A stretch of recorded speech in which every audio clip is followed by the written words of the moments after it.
Yes. Okay.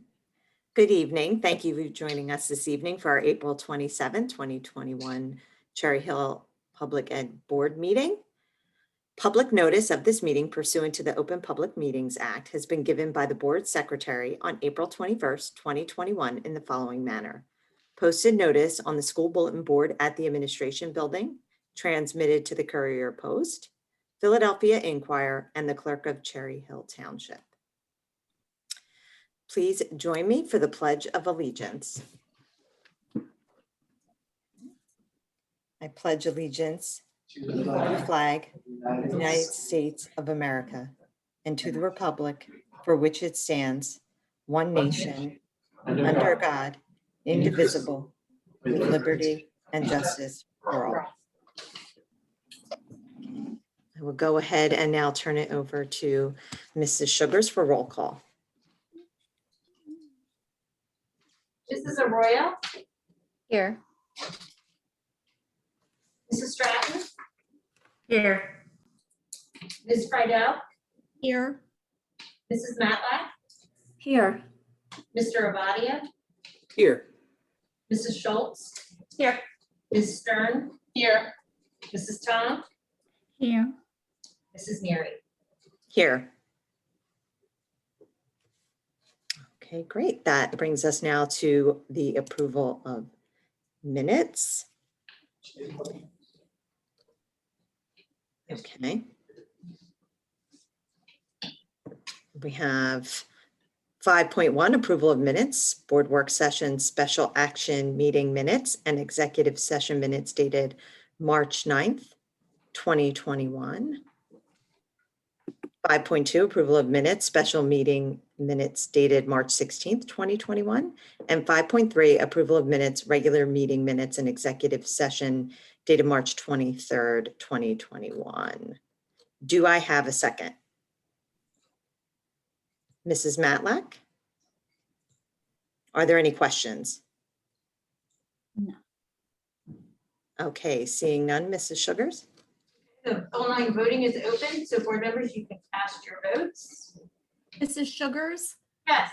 I need to abstain from the March 23rd because I was not in attendance. So do you want to just do a verbal? Yes, Okay. I will notate that in the minutes. So yes to the first two and abstain from the third. Yes.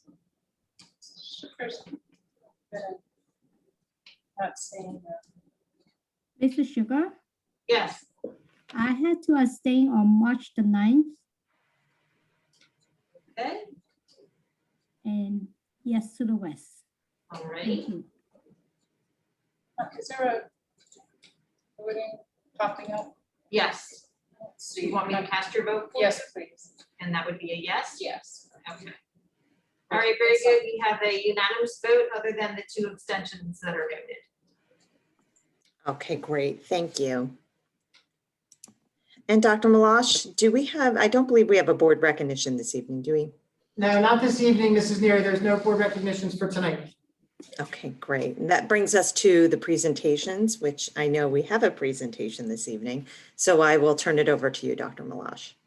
Thank you, Mrs. Neary. So we're going to start this evening with our public hearing on on the proposed budget for the 2021-2022 academic year. This is the budget that was presented and adopted by the board on March 16th of 2021 in that special board meeting that we had just to focus specifically on the budget. Mrs. Sugars is going to give a presentation, and then we will hold a public comment section just on the budget. So after the presentation and after board discussion, Mrs. Neary will introduce the public comment section. But for folks that are online or that are watching, that public comment is only about the budget. You can't comment on any other items except for the 2021-2022 budget. I'm going to turn it over to Mrs. Sugars, and she's going to lead us through her presentation and then talk. All right.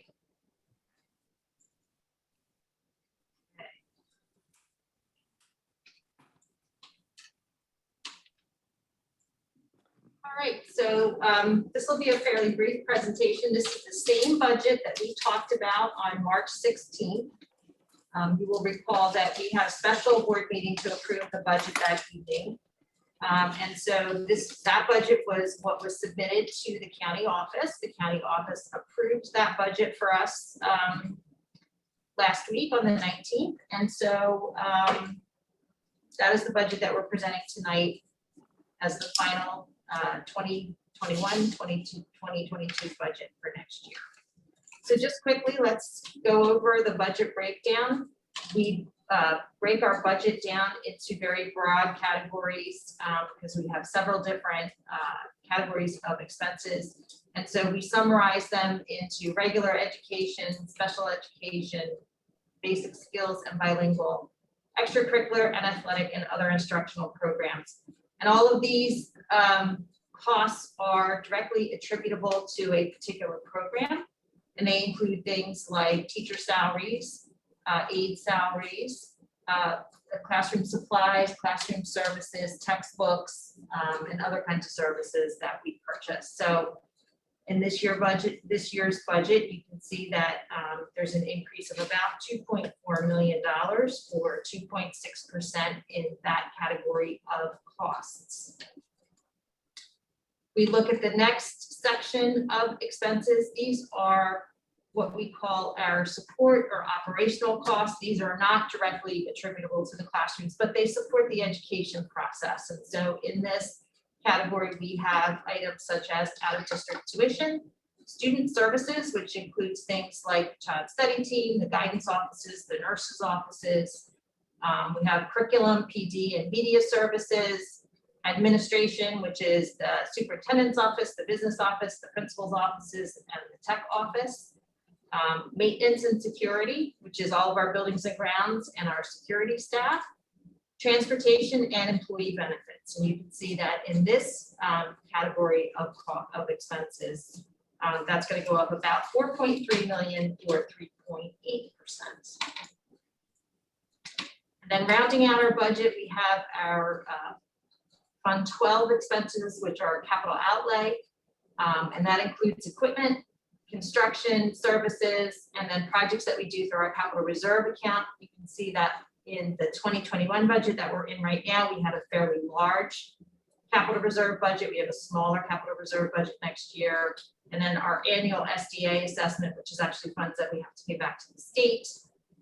And so you can see here that this category is going down significantly, almost 6.5 million.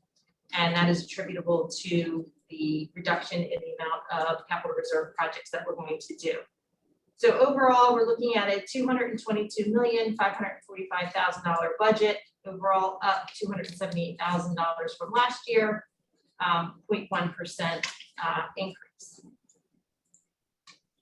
And so if we look at this from a graphical standpoint, you can see we just took all of those various costs and we broke it down, and you can see how much of our budget each area accounts for. So you can see employee benefits are 20% of our budget, transportation is 6%, regular education is 30%, special education is 10%. You can see how all of those categories that we just talked about make up our budget and how it looks from a graphical standpoint.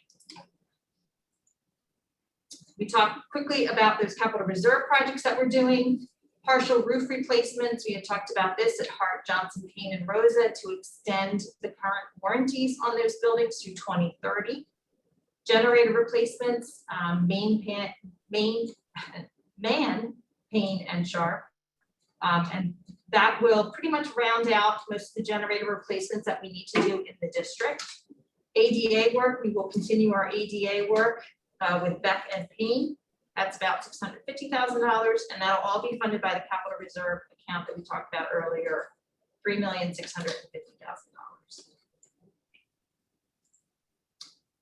We look at it another way. We talked about this a couple weeks ago. We had broken down our budget when we were kind of talking about our budget in general. You can see that a significant part of our budget is salaries and benefits. About 72% of our budget is salaries and benefits, and the rest is other. And as we learned a couple weeks ago, a lot of different things fall into that other category. And a lot of those things are fixed costs, such as utilities or transportation or, copy machines.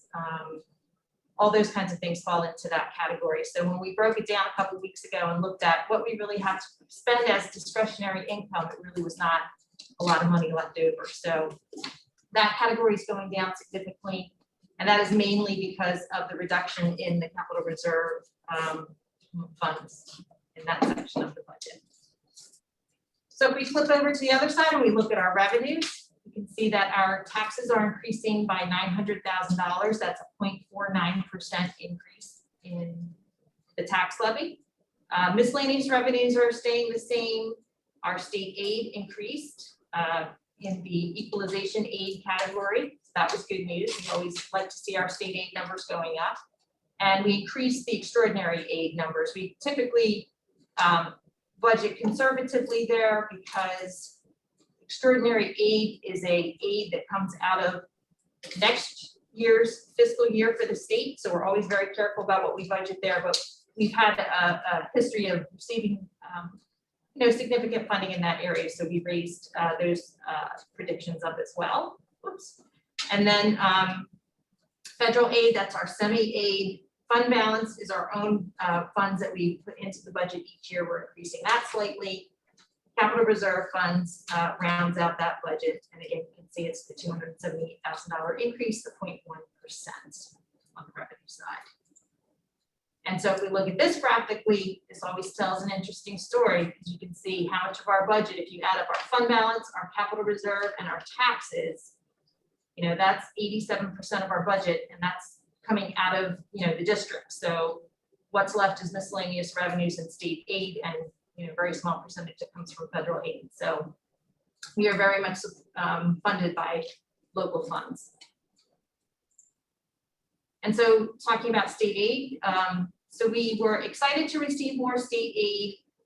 If you recall, last year we had received more state aid, and then that had been reduced by $2.3 million, and that was because of the pandemic. We were able to accommodate that reduction by reducing some of our capital projects that we were going to do this year. And so we did receive more state aid this year. We were very excited about that. It's moving in the right direction. If you look at our original state aid, it was about 2.8 more. If you look at our COVID adjusted state aid, it was about 5.1 more because of that $2.4 million cut. So that's good news to see that moving in the right direction. So we look at tax impact. We talked about the $900,000 increase. This was kind of a compromise we had come to from what we had originally talked about with the budget. That's a 0.49% increase in the taxes. On the average assessed home in Cherry Hill of $225,000, it's a $25.49 increase for the year. We have banked cap. Banked cap is not funds. Banked cap is taxing authority that you need to use on a 3-year cycle. So we have $1.9 million in banked cap that is expiring this year because we did not use it. But because we didn't go to the full cap, we are actually, oops, I'm sorry. Trying to make this straight down. We actually generated some additional bank cap of about 2.7 million. So should we have need to use that moving forward, that'll be available to us for the next couple of years, should we decide that we want to use that. And so also rounding out our budget is the special revenue fund. This is where we account for all of our grants. We don't know what our grant figures are going to be at this point when we are doing our budget. So we're always instructed to budget 85% of what we received the year before. And then we will adjust those numbers as we receive them. So you can see there our typical grant funds, our title funds that we receive, also our IDEA funds, and we use a lot of our IDEA funds to offset out of district tuition costs. And new this year, we now account for our student activity funds through Fund 20. That's GASB 84, which is the Governmental Accounting Standards Board, has now decided that we should be accounting for those funds through Fund 20, which is going to be a lot of adjusting for particularly our high schools who have large student activities funds, but we'll kind of streamline how we process those expenditures. And so that will be included as part of our special revenue fund moving forward. And then we have some local grants. We always have PTA donations and chef funds and some other grants that we receive that kind of round out the rest of that. We also have non-public funds that we actually oversee funds that the non-public schools in our district receive, and we have to kind of watch what they spend it on, navigate them through the purchasing process because they have to follow the same rules that we do in terms of using those funds. Typically, we have also Fund 40, which is the debt service fund. But as you know, we've been debt-free for the past couple of years. That's why we had planned the bond referendum in 2018 because we were going to replace expiring debt with new debt. But so at this point, we don't have any debt in the debt service fund. So that pretty much rounds out the budget. And I can take any questions if the board members have any questions about the budget.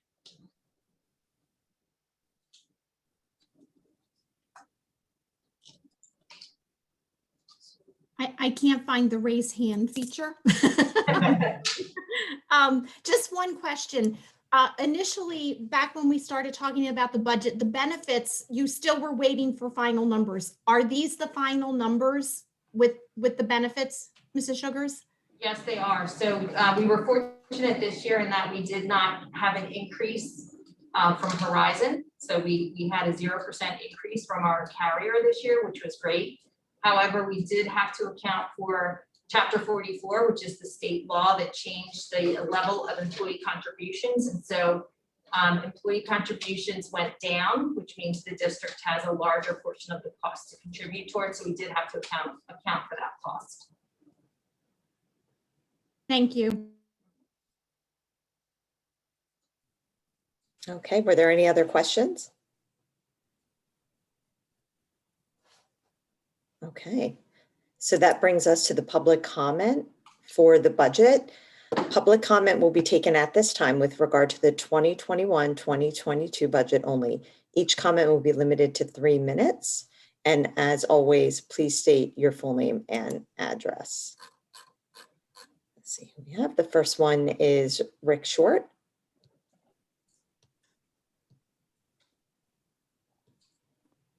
Oh, it looks like we lost. Here he comes. Oh, okay. Thank Here you. it is.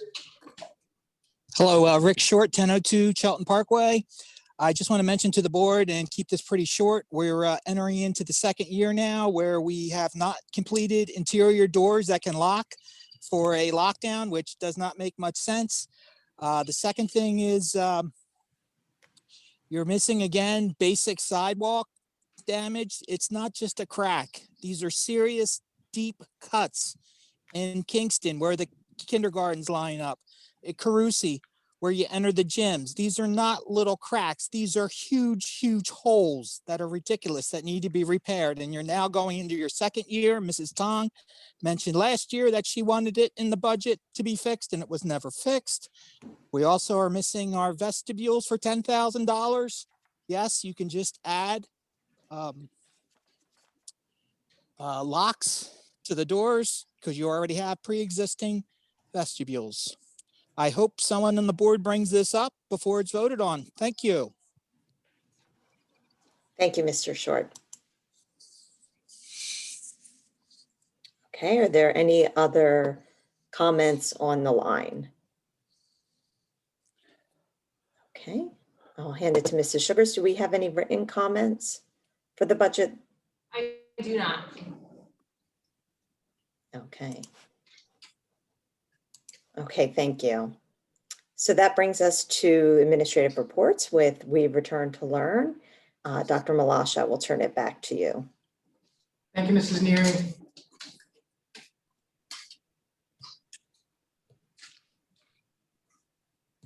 Just get this set to go.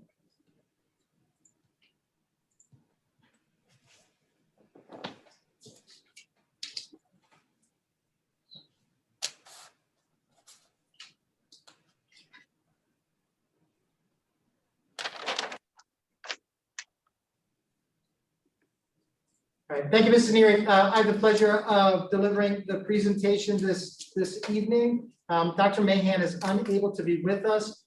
She has had a couple of family members pass away recently. So I know that some of our regular attendees are probably on the meeting tonight.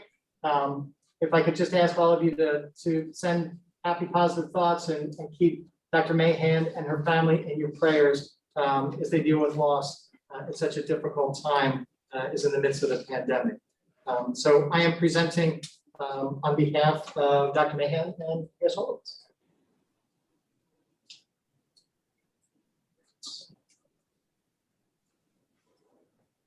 So again, we always start with our mission statement. This maintains our focus for what we are attempting to do, how we set our minds, what it is that we want to accomplish. This is the foundation of our work in the school district.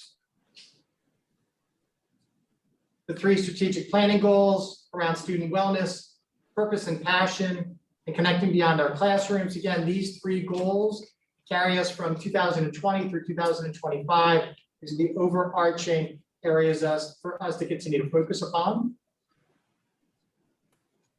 And again, just a reminder, as Dr. Mann always does for us, these presentations are designed to be informative, to be reflective of the process the Return to Learn Committee engages in, provide informational updates on where we are as a district, and to communicate what the committee is discussing, which again is made up of multiple voices, multiple perspectives.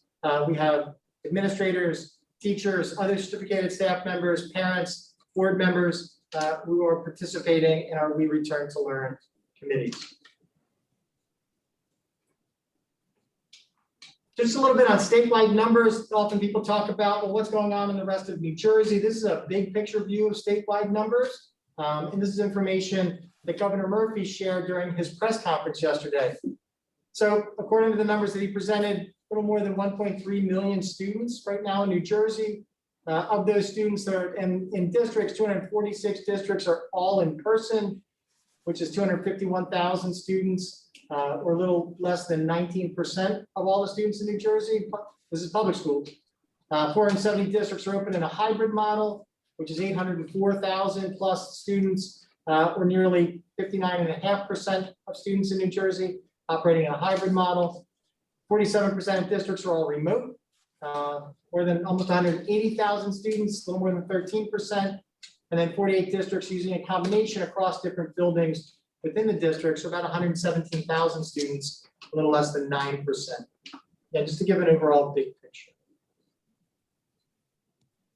These numbers we shared at the last board meeting. Dr. Mann also shared them in the update when we had our town hall meeting last week.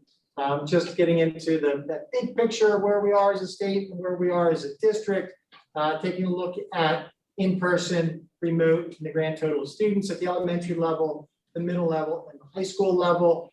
Down at the bottom shows the change and where students are receiving instruction or where they're signed up to receive instruction between March 6th and April 6th. We will update this chart again at the end of next week, and we'll share updated information at the May 11th Board of Education. So our 3 Return to Learn committees met a week ago, last Tuesday, April the 20th, 7:30 a.m. for the high school folks, about a little later, a little after 8:15 a.m. for the elementary school folks, and then at 2:30 p.m. for the middle school.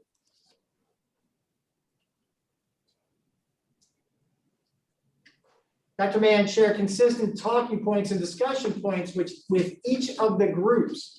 Again, continuing the work that they've been doing, coming out of the discussion at the last board meeting, as well as the discussion and the questions that came through at the town hall meeting, as well as information that comes from staff and families in the district. So the 4 areas.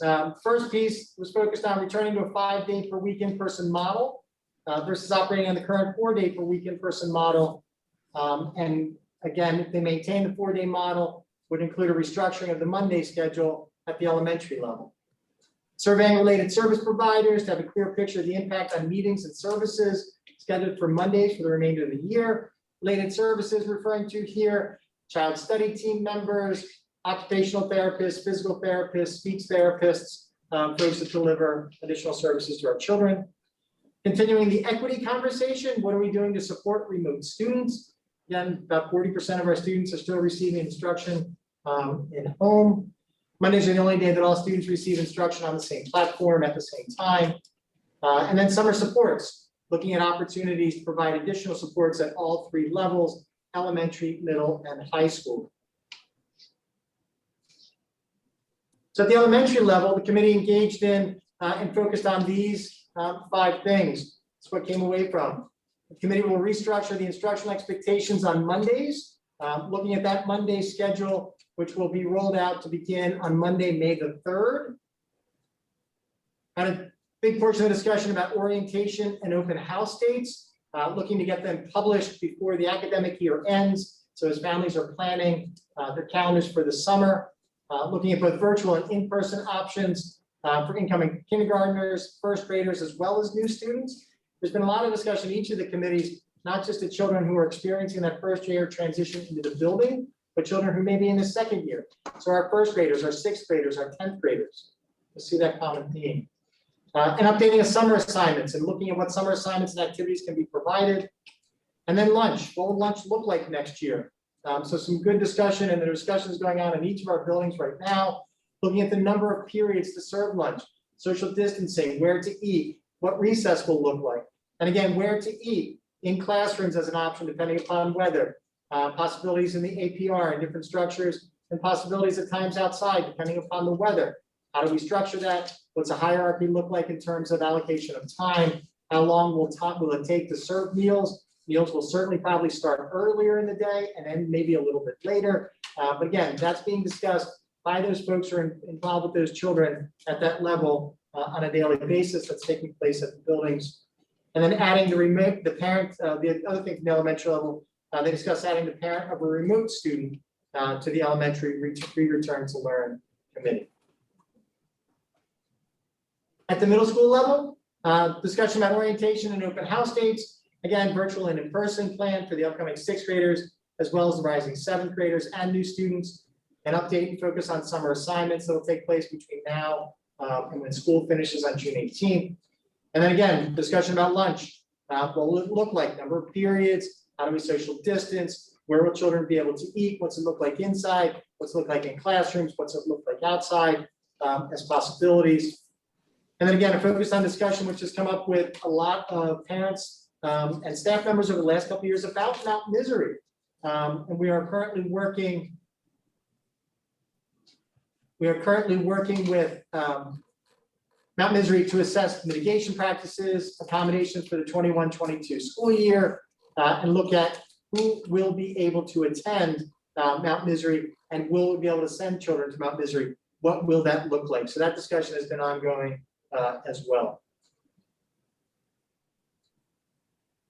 Then at the high school level, again, discussion about orientations and open houses, virtual and in-person options for incoming 9th graders, 10th graders, and new students, updating the summer assignments and activities.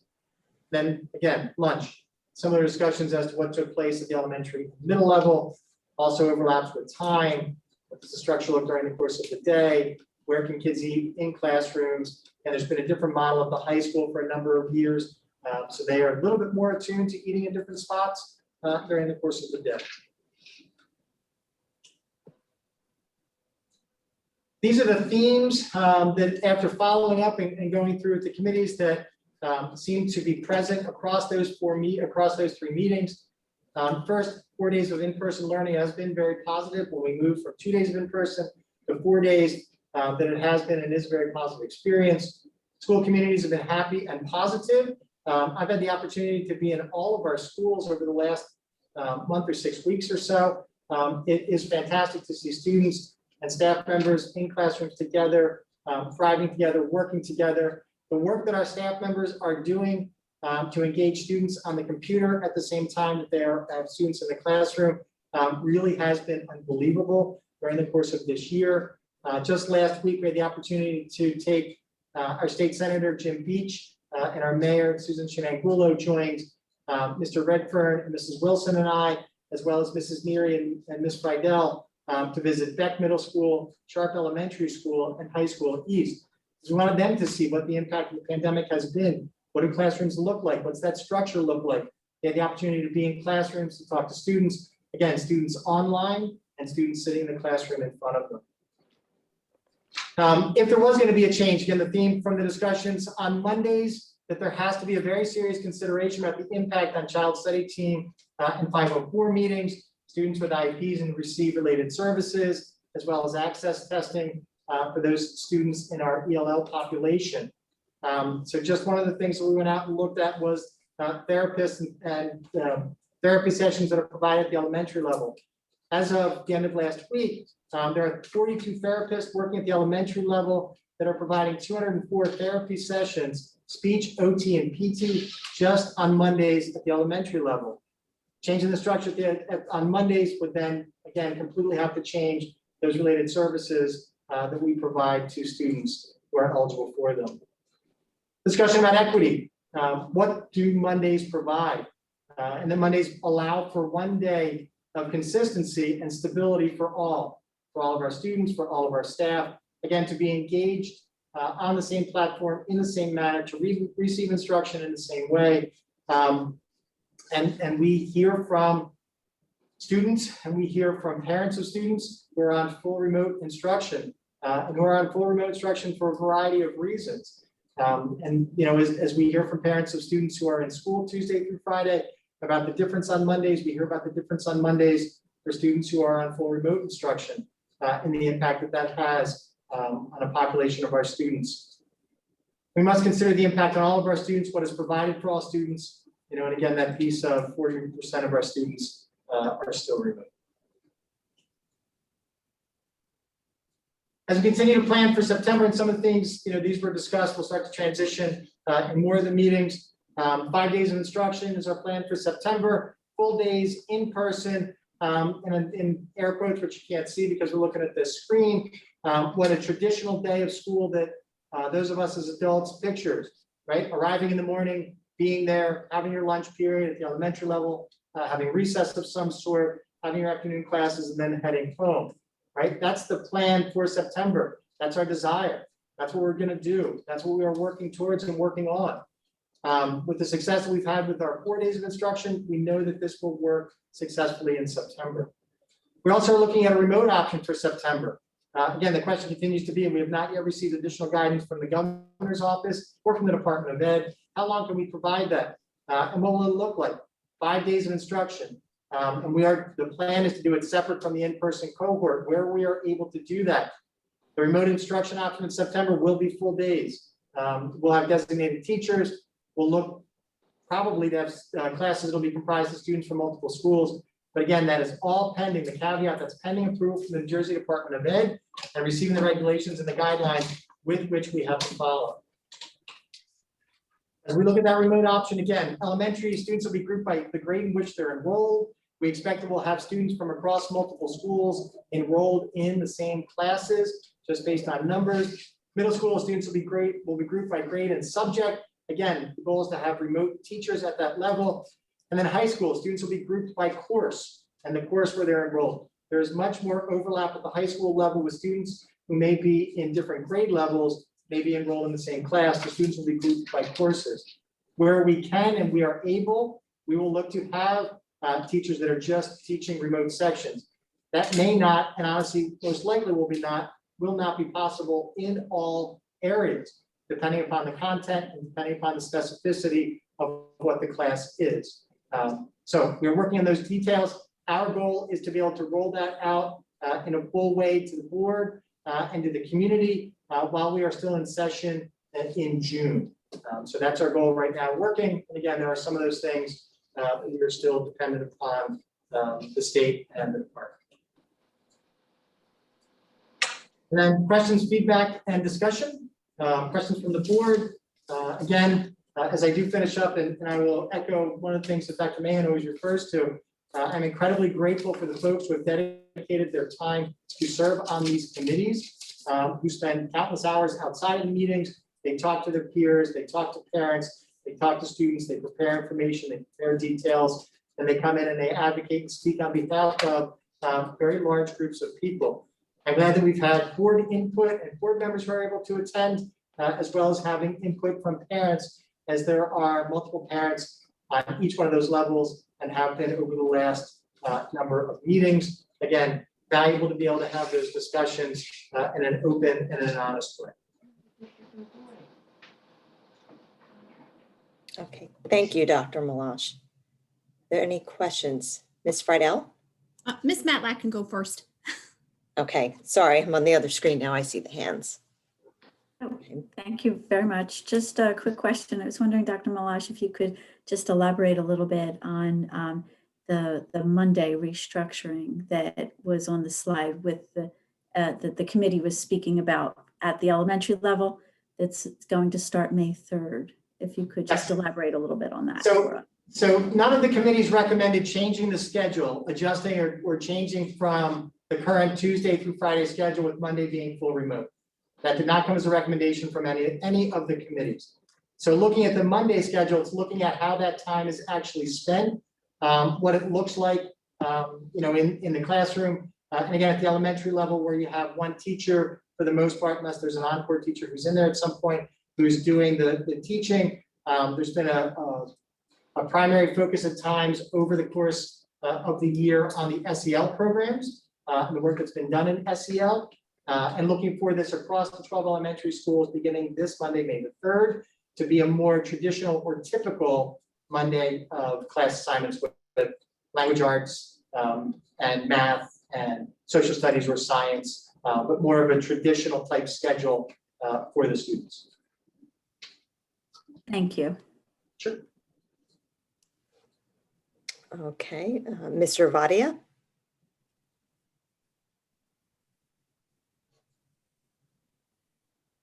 You're on mute.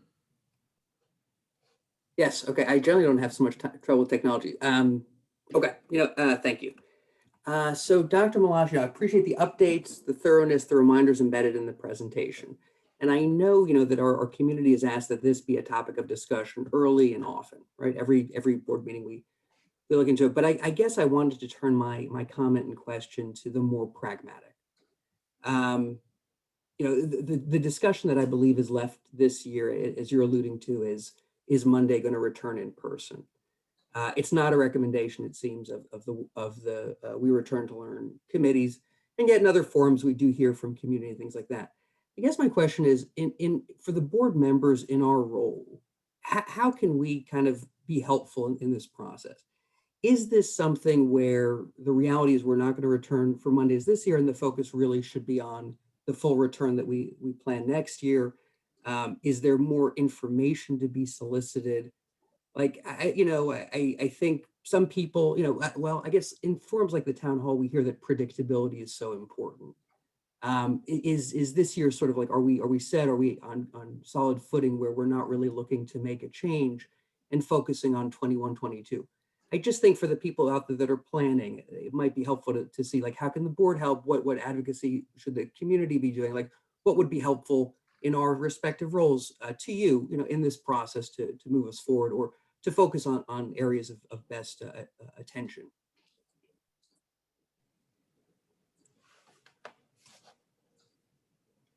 Thank you, Mr. Vadia. Then are you looking for a response from me about? Yes, I mean, tonight as we do the presentation, like I said, the committees did not recommend making a change, right? They recommend maintaining the schedule. And again, there was a lot of discussion about the 11,000 students, right? What does that breadth of 11,000 students look like, and what's our responsibility? And there is a difference on Mondays, and we've heard from parents about Mondays. We've heard from parents on whose children are experiencing on both sides, right? Children who are going to school Tuesday through Friday, children, and then home on Mondays, children who are home 5 days a week. Mondays are absolutely different in terms of the children's experiences, that's there. What we ask our teachers to do and what they are able to provide for those students on Monday, again, has been unbelievable with the work that they've provided and the connection. With the additional members of the committee got together during the course of last week, to look at what the Monday schedule looked like. Mrs. Weddington sent that out today to the elementary principals. The committee members have talked about it. We're talking about it tonight, with you as the board. I guess our piece as the district is, what's the perspective of the board? Where is the perspective? I wouldn't expect that really after tonight, as we're going to be in May on Saturday, that we would be continuing a discussion of, are we going to change the schedule again? we are to that point. I think this really is that final discussion about that. And this is the final piece of getting board input, to see where we are. So I guess, Dr. Malash, my follow-up would just be like, should we go around to give some perspective on the board? Because I just want to make clear. So the We Return to Learn committees, they're not governing bodies, right? They're making recommendations. We get the town hall, for instance, is a forum. Is there input?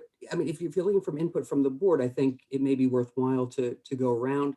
But, look, you're the educational expert and you run the schools. I mean, if not, I think, I think as you're saying, it's starting to be May. If this is the reality, I just think there's sort of a comfort in knowing, look, this is what it is. And, and let's focus our efforts toward a 5 full for the fall, which I think is what we're all headed, or what we're all looking forward to.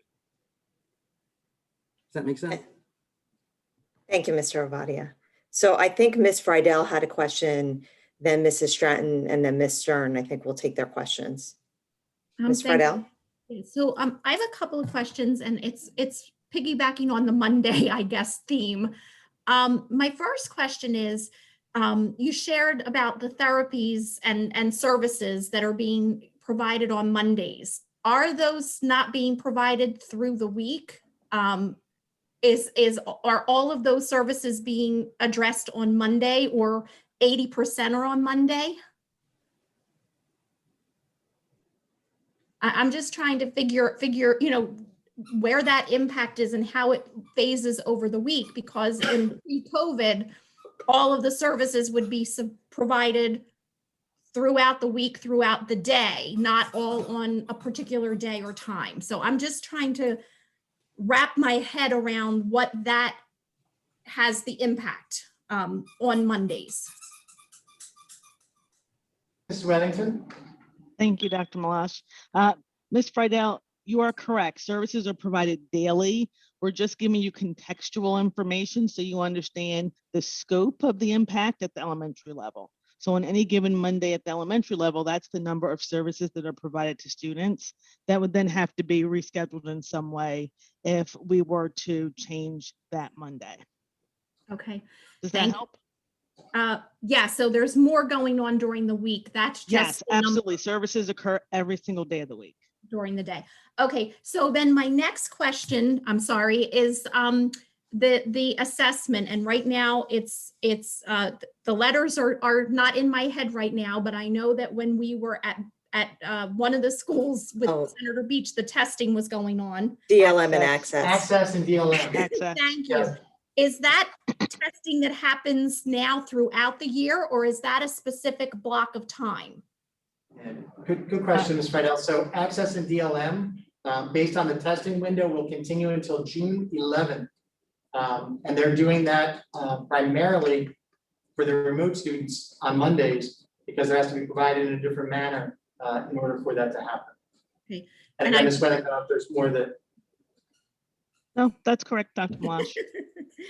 And then one last question, and that is, several months ago, we were provided with some data on at the high school and the middle school level, the number of students who were failing classes.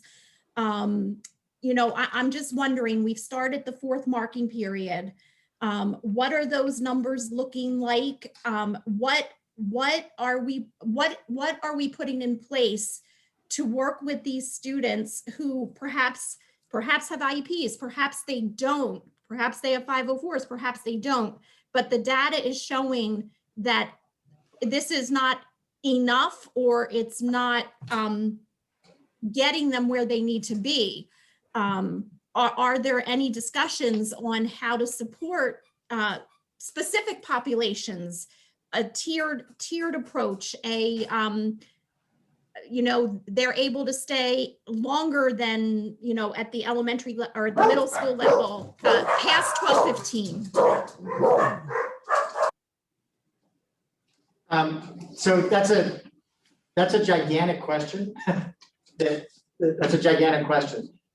Yes, the 3rd marking period just ended at the high school level. We can certainly get that analysis. I don't know that report cards, I don't think report cards have been issued yet, have they? Have grades been issued? Or they're coming out now, this week? So we can get I remember the, my email. we can certainly get the analysis, and take a look at that comparatively. Is the work being done? There is tireless work being done, at the high school level by Dr. Morton and his team, and Dr. Perry and his team, and Ms. Giordano, and her team to support students and to work with students one-to-one, to provide additional support and guidance that they need in order to be successful. We can go into some of the bigger pieces of that. Certainly we can add that to the discussion. This is Wellington for C&I on Monday. But I don't know that I would necessarily do it justice right now, just to go through and give you a laundry list of what it is. I appreciate that, and I'd rather you take some time to to really figure it out and not try to answer, right this minute. But I just think it's good data to look at to see where our students are. So thank you for that. Thank you, Ms. Friedel. Mrs. Stratton? Thank you. Mrs. Matlack actually asked my original question, just a clarifying point. But now as we're talking, to Ben, Mr. Obadiah's question about forward thinking, about forward planning, can we make suggestions to the Return to Learn plan committees just to talk about? I know they're talking about the remote and the in-person, but I know one of the things that we also want to keep on the radar is the possible start times for next year, for especially in the high school realm. I know that was a subject at the start of the year. So if we could just suggest things for them to also, not to add on to their plates, but just to have in their minds too, so we don't think about that last minute as well. And then I just wanted to add that I hear what, we're all thinking, like, should we just, like at this point we're at May, right? So I would much rather the focus to be on September, but I also understand everybody's frustration. And I think I would just throw out there that just reminder that even though it's been a year and it feels like this is all old hat to us, for some of our teachers, this is not, and they're still, and those Mondays are needed for them to not be doing two things. And I know they can utilize that time. So as much as a pressure it is on our young people to get back, I know some of our teachers and administrators are certainly using that Monday time well as well. So just throwing that out there. There's a couple of things, Ms. Stratton. Yes, you can always make suggestions for things for them to talk about. There is a board rep, at least one that sits on each one of the committees. Discussion about school start time would be out of the scope of what the Return to Learn committee would talk about. If we're talking about coming back to a regular day of school, that would be more of a board discussion with impact and that kind of thing. But that would be beyond their scope. Okay. Thank you, Mrs. Stratton and Dr. Malash. Ms. Stern? Yeah, so I have just a few clarifying questions as well, and I'll try to do one by one, because I realize it's too much to do them all at once. So I'm just trying to conceptualize the related services that are going on. They're happening every day. So I'm just trying to understand, like, in the course of the hybrid days, Tuesday through Friday, they're being provided, I would assume, mostly by not instructional teachers, but related service providers. So as a parent of a child who went through getting a lot of related services during elementary school, I know during this course of classroom instruction, even at the middle school level, and even maybe at the high school level as well, there can be pull out, kids can be pulled out of instructional time. When there is, how does that help us on Mondays for those activities when those children would be pulled out anyway, whether it's Tuesday, Monday, Friday? Like, I'm just trying to understand the difference in terms of the schedule. I definitely can appreciate that with a struggle to cover classes with teachers being absent, that is difficult to conduct IEP meetings because there have to be teachers present in those meetings. So I could certainly see how that could be challenging during a school day where although and covering classes, but I'm still really unclear about the impact on Monday versus Tuesday, Wednesday, Thursday in terms of the non-instructional teachers, service providers. So if you could just, and along those lines, my understanding, at least on some of the other levels, I no longer have elementary age kids, so I'm not exactly sure how this is working, but my understanding is the kids are dismissed every day at I believe it's 1 o'clock at the elementary school. So I know some of the schools are providing those other services between 1 and 3:25, I think is the dismissal time. So again, kind of how does that on Monday versus other days of the week? Ms. Wellington, do you want to? Sure. So, Mrs. Stern, all services are provided every day of the week.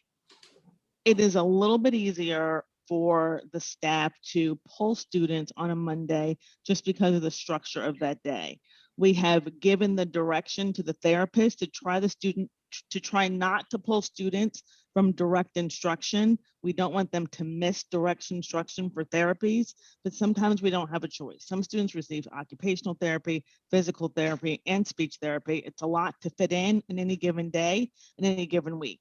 And then when you look at the hours of the day that we are utilizing right now, we have less direct face-to-face time. Therapists are also providing services in the afternoon, but again, we have a lot of students who receive a lot of services. So just the scheduling of it is challenging. It's challenging when we're in person.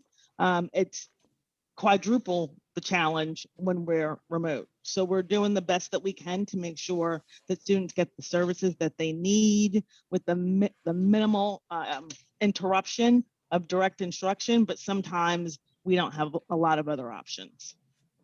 So One piece to add to that is, as Ms. Wellington so articulately talked about, one of the other challenges that compounds it is right now on Mondays, the services are all being delivered via telehealth, right? They're all being done virtually, which means that a provider can meet the needs of a student or students in multiple buildings on the same day versus having to go to Horace Mann, and then having to go to Woodcrest, and then having to go, you know what I mean, to someplace else, because they're all being done virtually.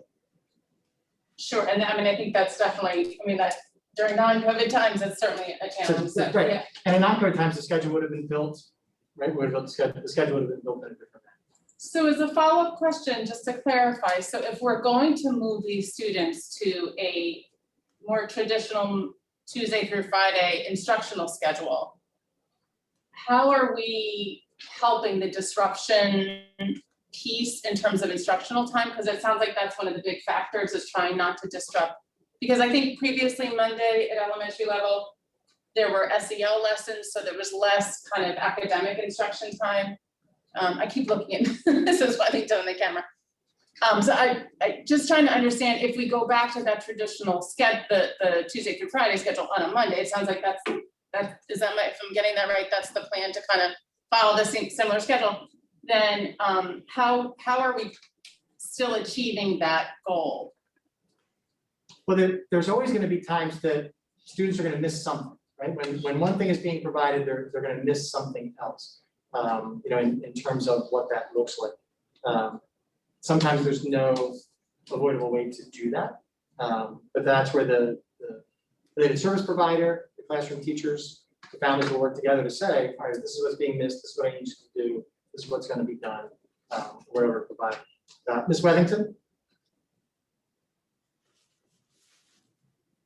So in some cases, we will have a circumstance where a student may miss direct instruction because we do not have any other time of the day to pull that student for services. That may be the case in some buildings. The therapists are going to have to go back and work with the teachers to look at the schedules. Monday will be a day where there will be additional direct instruction, but teachers will still be working with students in small groups. Counselors will still have time for SEL.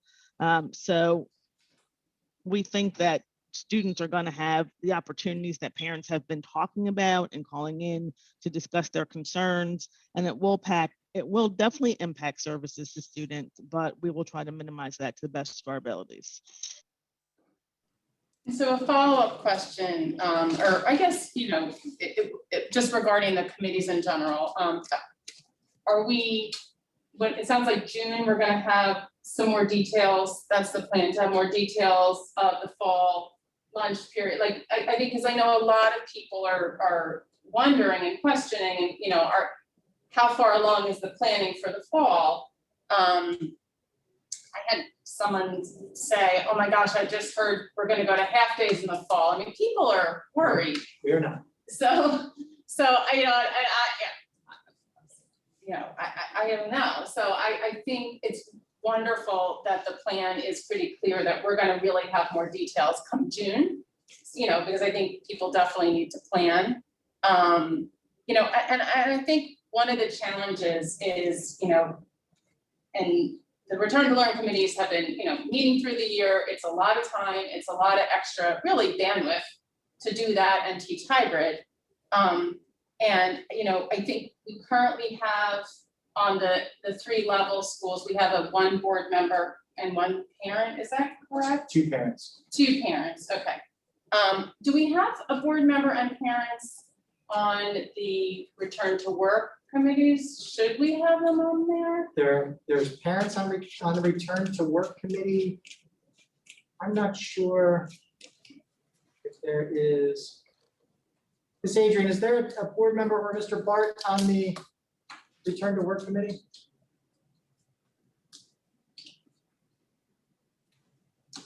Joe, I saw it in a Friday memo where you asked for a volunteer. So. Dr. Malash, Yes. you did ask for a volunteer, but we did not get any response. Correct. Okay. So as of right now, no. Okay, not yet. And, I think one of the things that I am trying to, understand and take a whole picture look at is everyone's voices being, heard in this process. And there's a lot of groups of important stakeholders in this process. I think, and we'll talk a little bit about, I'll give a report on the town hall, but I think the voices on town hall were very strong in certain ways. We get a lot of emails with a lot of strong voices, and I think I'm just wondering, is there a way to have a more of an understanding of how do we kind of combine the voices in a methodical way?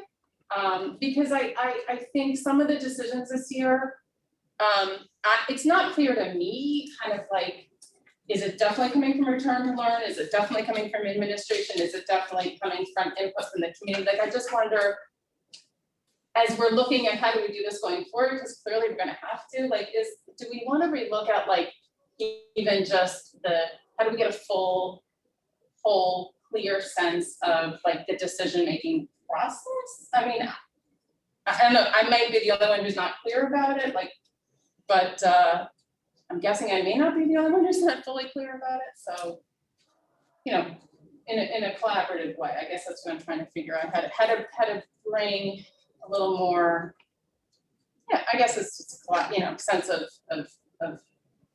I guess, and to Ben's point, kind of a sense of predictability about those decisions, so. I think we still have questions for Mrs. Tong and Ms. Arroyo as well. So it looks like the screen froze. I guess I'll ask Mrs. Tong. She wants to weigh in as well. Okay, can you hear me? Yes. Okay. I'd like to find out if there's any way we can put a survey out to ask, I guess, the students and the parents about the coming back to school for Monday. If there's a possibility, we could do a survey.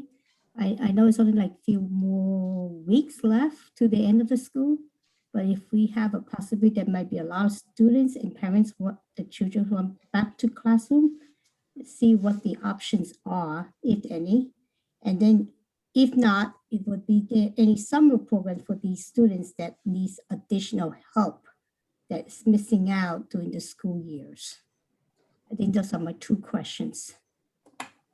Thank you. Thank you, Mrs. Tong. Thank you, Ms. Laurie. So we have not discussed putting out a survey asking people to vote on whether or not they want to come back on Mondays. You know, the challenging piece, right, is what's the break even part where you look at, right? Which, you know, and we always talk about it when we're talking about curriculum or what's being instructed, right? What knowledge is of most worth?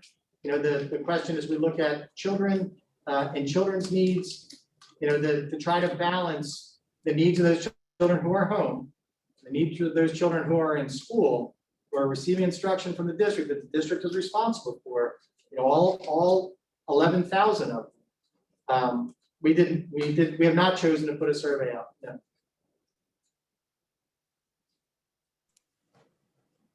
Okay, thank you. Ms. Arroyo? Just wanted to add, I sit in on the high school return to learn, and the conversations are really broad, and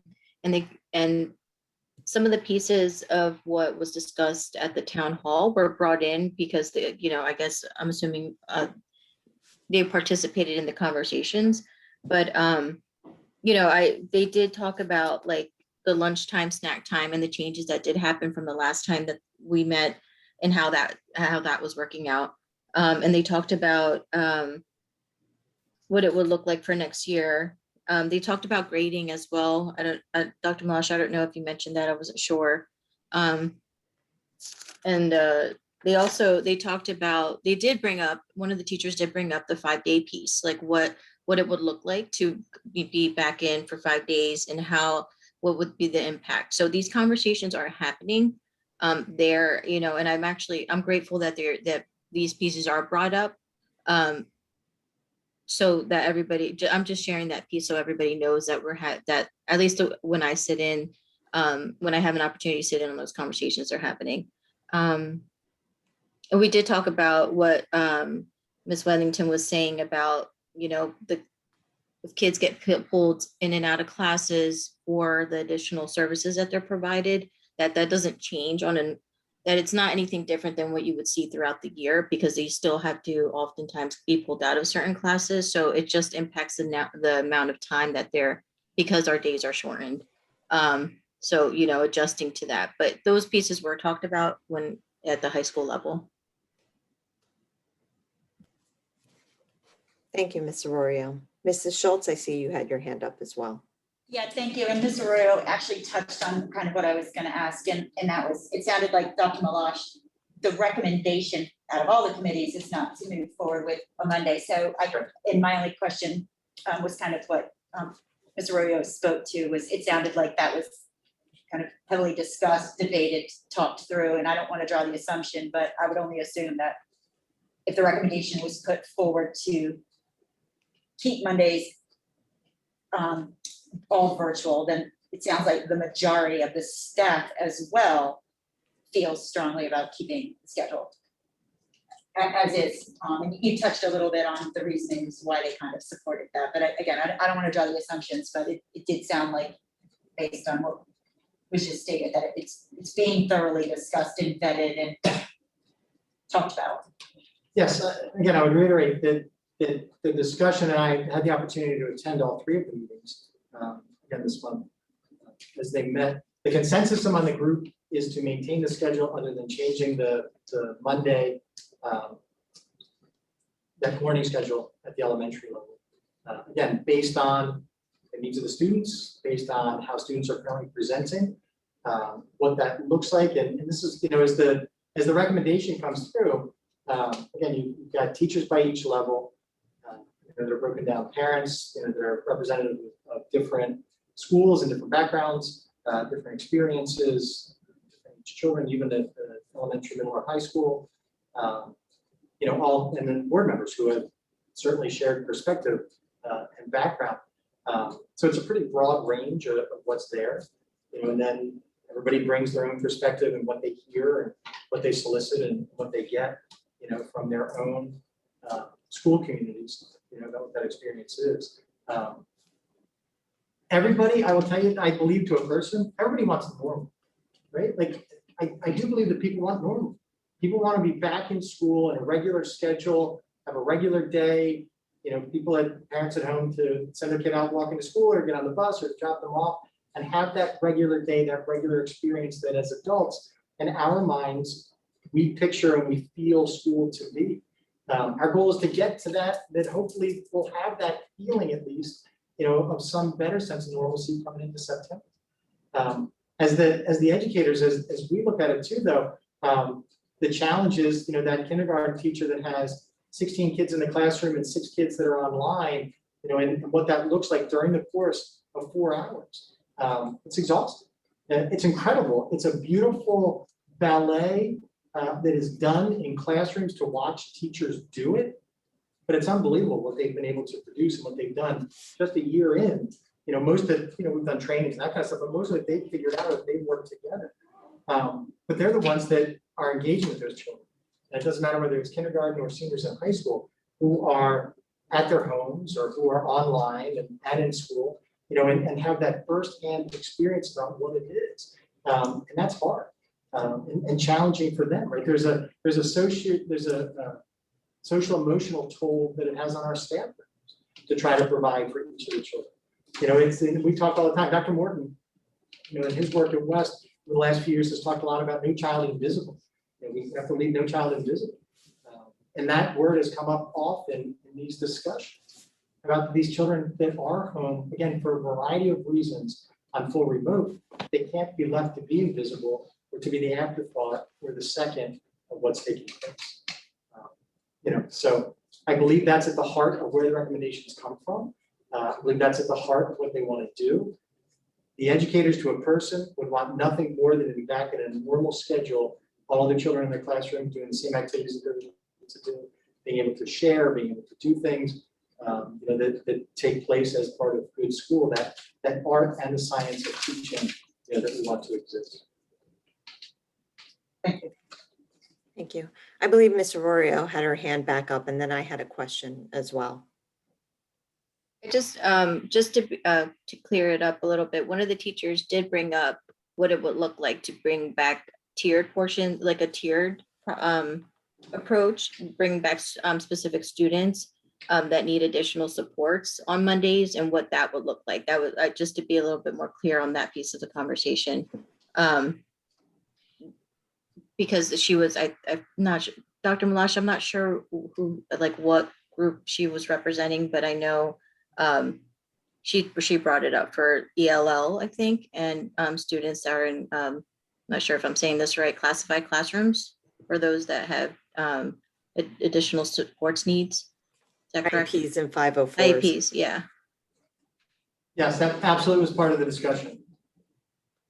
Absolutely. So, Dr. Malash, did they reach consensus? Because I was on the middle level, but could not remain for the entire call.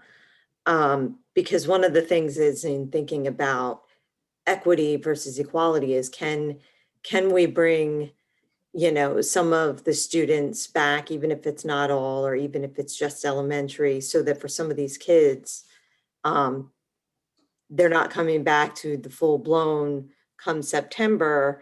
They're back in the building, smaller numbers for some of our IEPs and 504s, perhaps adjusting to a 5-day a week before 5 full days a week, or the elementary students knowing that at least at the middle level committee, the feedback wasn't the same as far as the same desire from the parents to come back, you know, on Mondays for those students as for the elementary students, and there could be numerous reasons for that. But, you know, is there a reason that we can't look at doing that before the end of the year or before September for at least some of the students?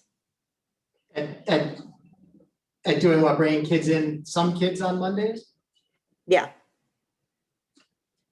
Even if tiering it, as Ms. Arroyo said, for, you know, your IEPs and your 504s, and that they're coming in person and they're in person in the building if they choose to, Monday through Friday.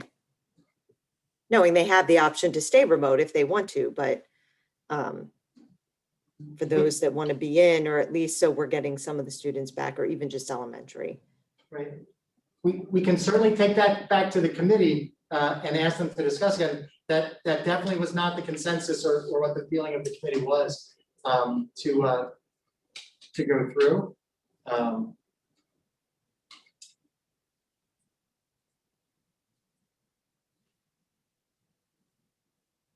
We can certainly look, again, the challenge is going to remain students online and students in the room and what the impact is, you know, for those kids. But we can certainly, we can ask the committee to reconvene this week and have that discussion again. Okay, thank you. Ms. Stern, did you have your hand up again, or? I did, thank you. I just had a question regarding, again, like I'm trying to conceptualize where decisions, all the factors that help ultimately where the resounding decision lies. And this one is just regarding learning acceleration, which I understand is the best practice. Heard that at a New Jersey School Board Association meeting, that's a best practice, and it's the language that's been used in the CNI committee for next year. Does the learning acceleration, is any of that under the purview of the return to learn committees, or is that really more under the purview, but go under the purview of the professional, all the staff, the administrators and educators in our district? So it really will come more from curriculum office, the principal, the certificated staff, child safety members, but it'll really be staff doing it. I'm sure that they would probably have some sort of discussion, you know, with the committee. But again, as Mrs. Sugars just went through the budget, we pay a lot of money for really good staff members, you know, to be able to work on it. So I think that's where we have to rely on their expertise and their experience and what it is that they're doing. So the majority of that will come through. We certainly get suggestions, you know, from people, and people share ideas, you know, that they come through. But I would say the bulk of that will come through through the buildings and through the curriculum office or pupil services office as well. Thank you. Sure.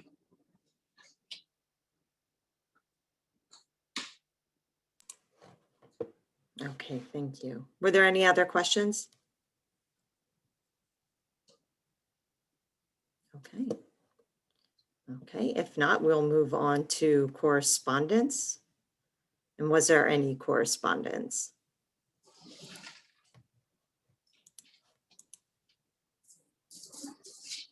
Ms. Stern? So I got a chance to attend the town hall with Mr. Ovadia from the board. And there was, you know, it was a great interactive town hall. We had a lot of staff representing and administration and representing the different levels. And I would say Dr. Mahan and Dr. Malash kind of responded to the majority of the you know, the questions that were raised by the community. My sense was that most of the attendees were parents of elementary level students. Perhaps there were some middle as well, but that's the majority of the comments that we heard from. And Dr. Mahan started out the town hall with the presentation, which was great, just kind of level setting, outlining, you know, the work of the return to learn committees. And, you know, generally there were just a lot of, you know, really good questions. There was questions about what's going on this year, questions about what's going on next, what's going to be happening next year. Definitely a lot of feedback from the community, the callers about the challenges that their students were facing on Mondays. You know, the impact, quite a few folks talked about their children who were in the hybrid model, really having a hard time, being very distraught on Mondays even. People asked about use of playground equipment. And I think, you know, which I guess right now is not, I'm looking at you, Dr. Mosh, because you responded to that that's currently a Department of Ed order that schools are not able to utilize. We don't have staff to clean it in between each child that uses it. Got it, okay. We're not sharing equipment. Got it, okay, thank you. So that's a requirement that we can't, it's just too staff intensive. Some parents asked about whether or not lunch was the mitigating factor for for full day, and you know, Dr. Malash said that it's a factor, but certainly not the main factor. And there was discussion about the funds that are coming from that we've received. We're going to be receiving ESSER funds and also federal funds, which it's quite a lot of money. I believe it was discussed as over $12 billion in total is what we're anticipating, and that actually a portion of that is designated specifically for learning acceleration, and actually a high portion is specifically supposed to be applied to STEM education. Families asked about, you know, being notified more of having the quarantine letters posted publicly, and hopefully I'm doing this justice. Mr. Ovadia, did I capture most of what was talked about? I did. You're mute. Okay. And quite a few folks who called in just asked for, you know, ongoing level of creativity in terms of how to, you know, perhaps outdoor lunches, outdoor instruction. And quite a few callers also emphasized a great appreciation for all the hard work of the teachers and the staff, really recognizing, several callers mentioned what a wonderful experience their kids were having despite the situation, and really a lot of gratitude for the intense work that our teachers are doing and going through. So, and a little bit of discussion about compensatory services from Ms. Wethington about making sure that, you know, talking about the kids who have IEPs and 504s, those will be discussions that happen in their meetings regarding what services those students are going to need next year and going to be getting for compensatory services. And I think that's about it. I hope I did it justice. Okay, thank you, Ms. Stern. I believe Mrs. Schultz also had her hand up for correspondence. I did. Thank you, Mrs. Neary. So April 14th at 7 o'clock, I attended as a board representative the zone PTA meeting. These are action-packed meetings, so I was excited to be able to attend on behalf of the board.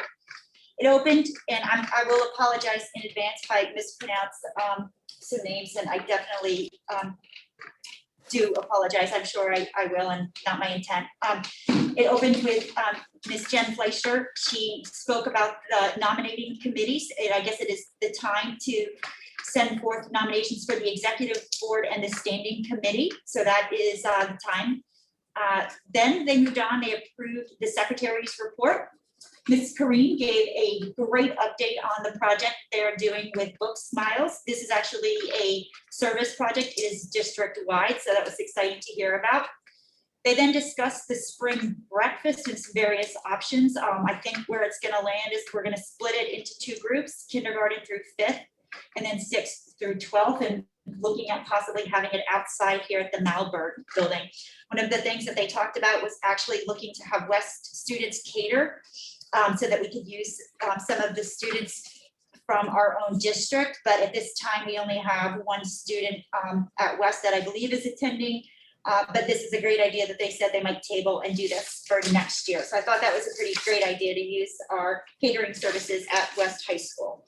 Next, Miss Allison McCartney, she gave an update on summer reading program at the middle school and the high school level. So she addressed that there were no changes at the middle school, and then went through very thoroughly how we revamped the high school curriculum, and the theme being standing up and speaking out. And then she reviewed the book guidelines and the support that will be available for families and students going into this high school year.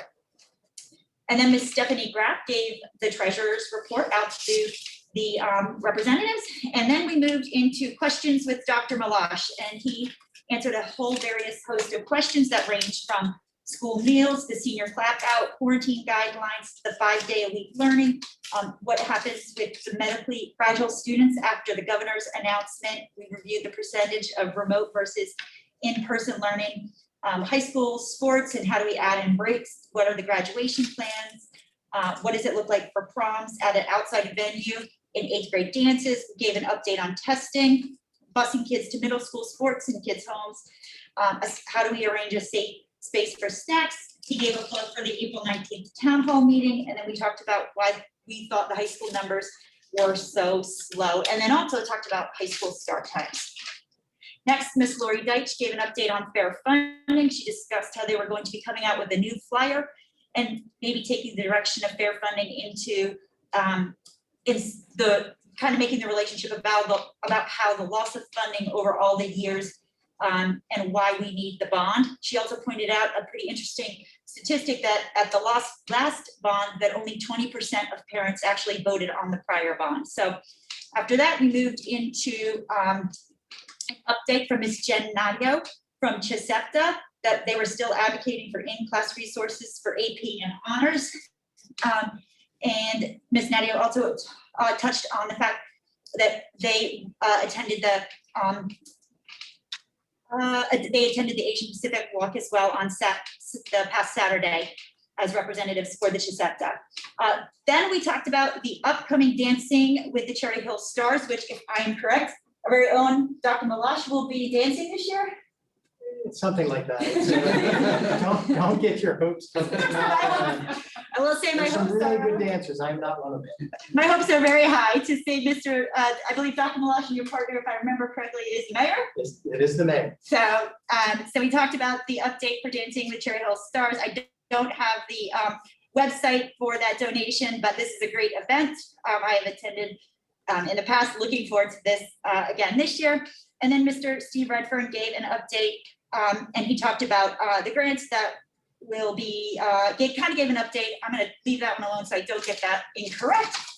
And then the very last was Miss Laura Turner gave an update on fundraising, and she is working on to try to raise money for Project Graduation.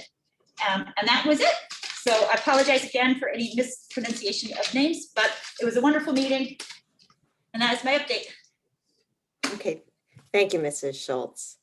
And for an update, as Dr. Malash had mentioned earlier, the mayor, Senator Beach, Dr. Malash, myself, Ms. Friedel, Ms. Wilson, all toured Sharp, Beck, and East. And I will say, based on that, if the mayor does indeed dance at Dancing with the Stars, it should prove very interesting, as I think she's got a future career in elementary education. She was very well received by the students and very excited as she toured and asked them about what they were learning and such. So it was good to get in the classrooms, see the students, the mitigations in place.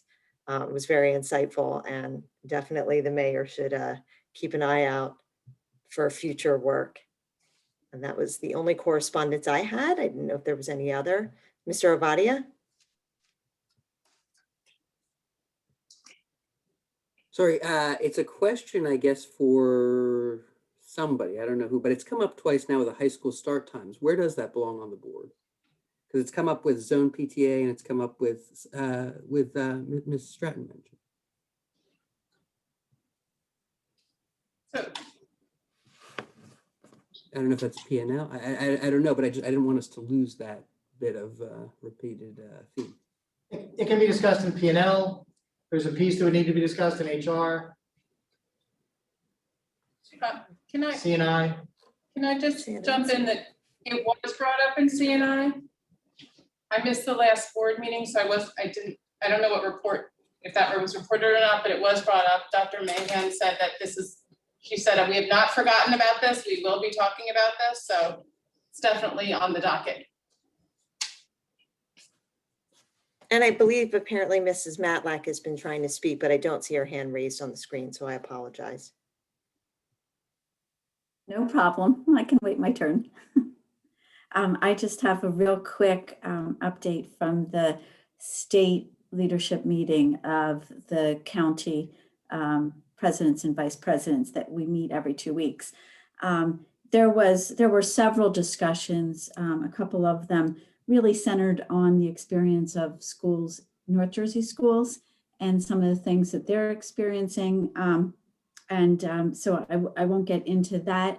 But there's one thing that was brought up that I wanted to make Mrs. Sugars aware, because some of the districts that that were on the meeting and recently had bond referendums up, were talking about the process. And one gentleman stated that there's a year delay at the DOE in approving these projects for bond referendums, and that there's only 2 people working remotely out of Trenton on all of these applications.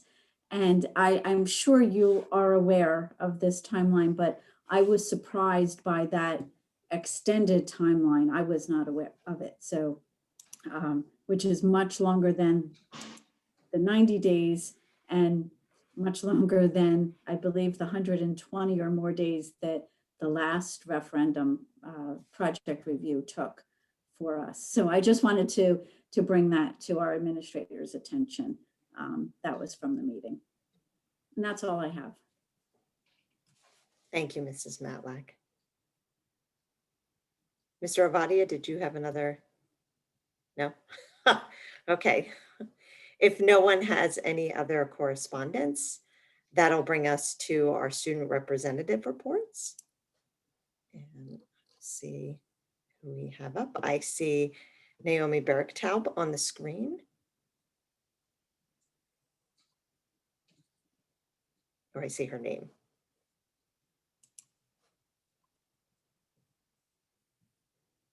Hello, sorry about that. No problem.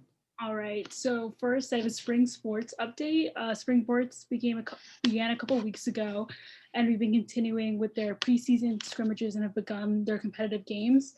As for wrestling, it had an unconventional timeline this year due to their late start, but they're currently wrapping up their season with some final tournaments. East hosted the Super Regions tournament on April 17th and 18th, which was very successful, and wrestling's postseason individual tournaments have begun to take place as states also progresses.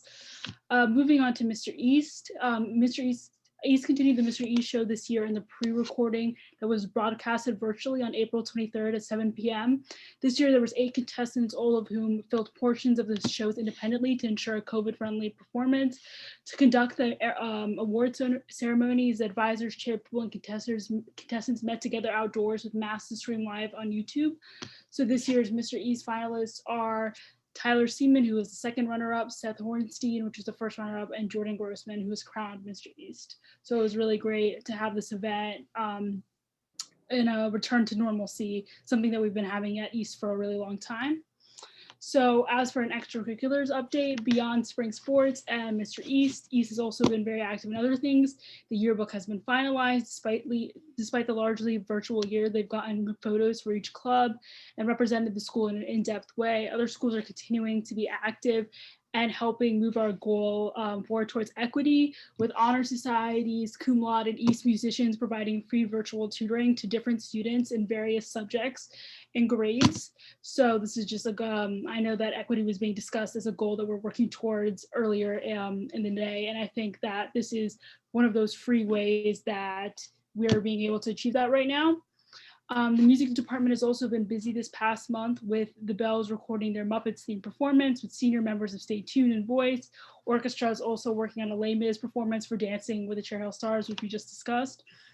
And another thing towards equity, I think when we discuss equity, it's really important to talk about how many students are unable to pursue passions and to pursue hobbies that they have because they don't have the resources that other people do. So a lot of this often manifests itself within the arts. And the East Musicians on Call Club has supported a fundraiser to help support elementary school music programs. Many students are unable to pursue their musical passions because of how expensive the hobby is.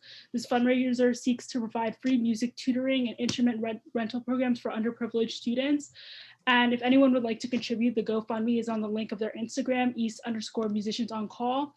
And overall, I just encourage the board to start establishing funding for low-income students to pursue their dreams, both in music and other extracurriculars.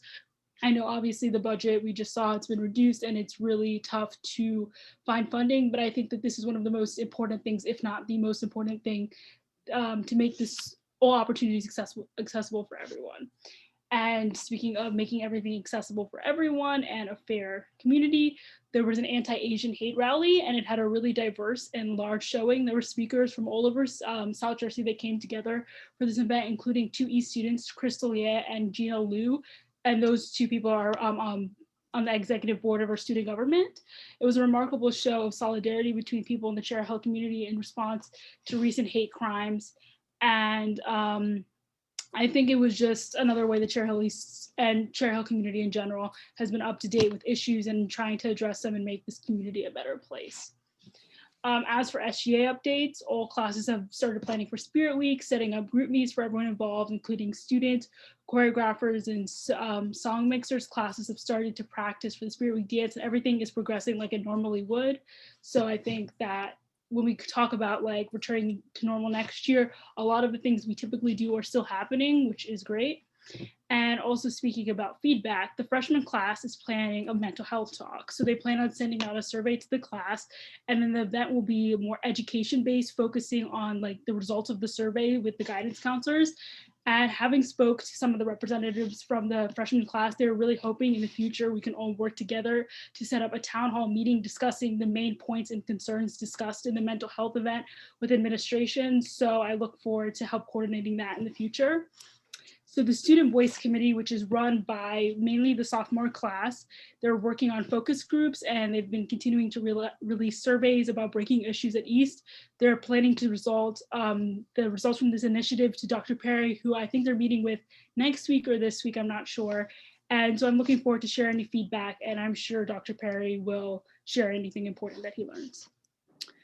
And this one, East Mural. So recently a mural was painted by one of the East's most famous alumni, Eric Goldberg, an animator known for his work at Walt Disney and Warner Bros, was painted over.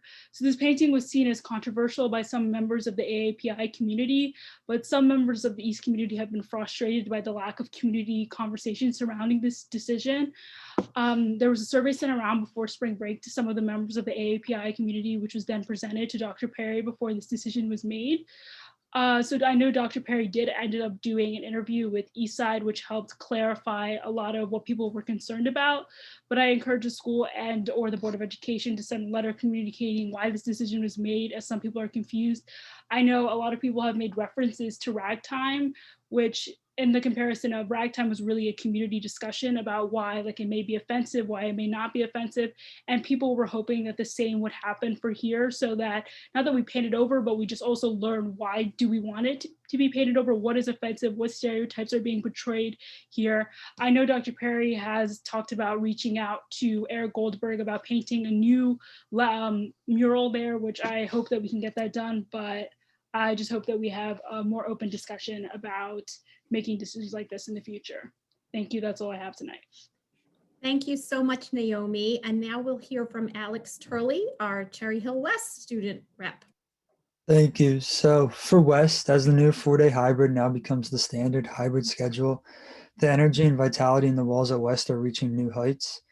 Baseball, softball, lacrosse, volleyball, and track are all currently taking place. Volleyball is the only indoor sport there, and they're permitting family members of the students to come spectate the games, which is a step up from winter sports where, say, the swim team couldn't have any spectators. The boys and girls lacrosse teams have also had a safe season so far, with games taking place for both of them. Baseball, softball, track, and lacrosse are all allowing spectators to come and watch the games. This includes family, friends, and even teachers in some cases. All the coaches have done a great job keeping their players safe while practicing and playing on the field.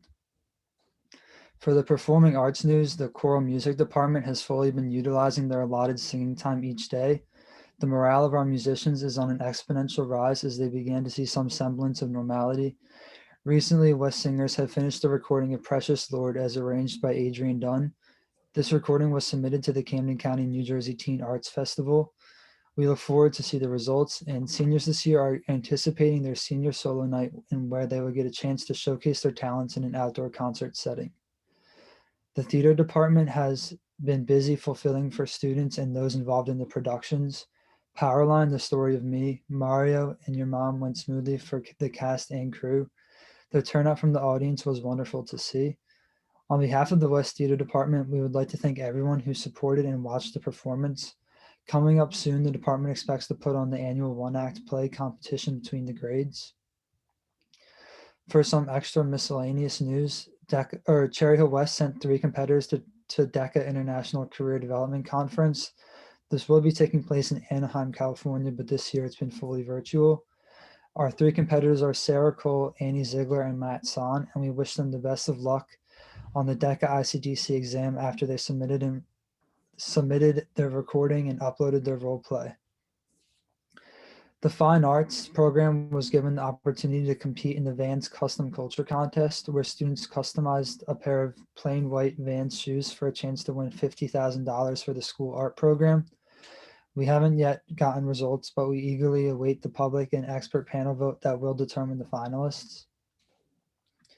Cherry Hill West Student Government Organization is sponsoring a blood drive on May 11th.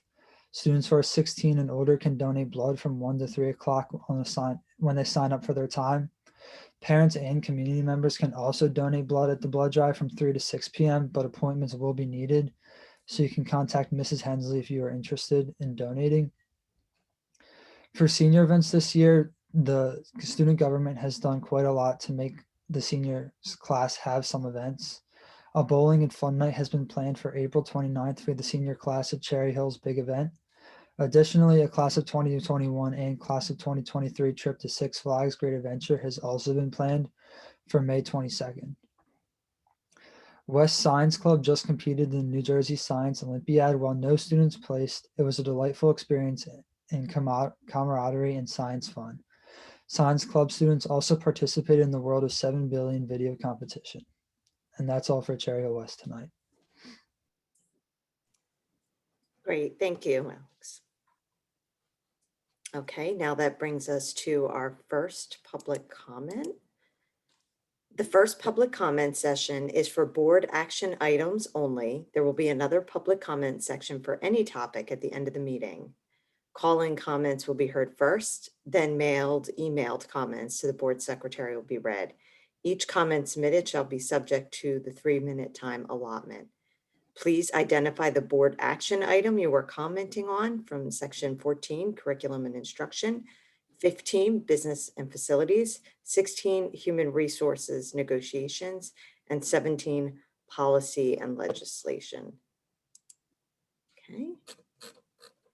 And first we have Christina Musso, and please state your full name and address.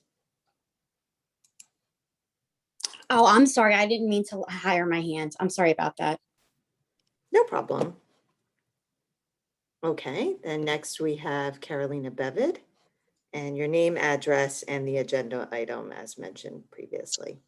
Hi, actually my son will be commenting tonight. His name is Nicholas Bevid. We live at 1213 Cropwell Road. Dr. Malash, I don't really like Mondays because I get headaches from the screen and it hurts my eyes. I like being in school better because there's not much computer work. Also, my teacher makes me turn things in on the computer even when I'm in the classroom. I want to have a full day in school so I could have recess again. Thank you. Thank you, Nicholas. Thank you.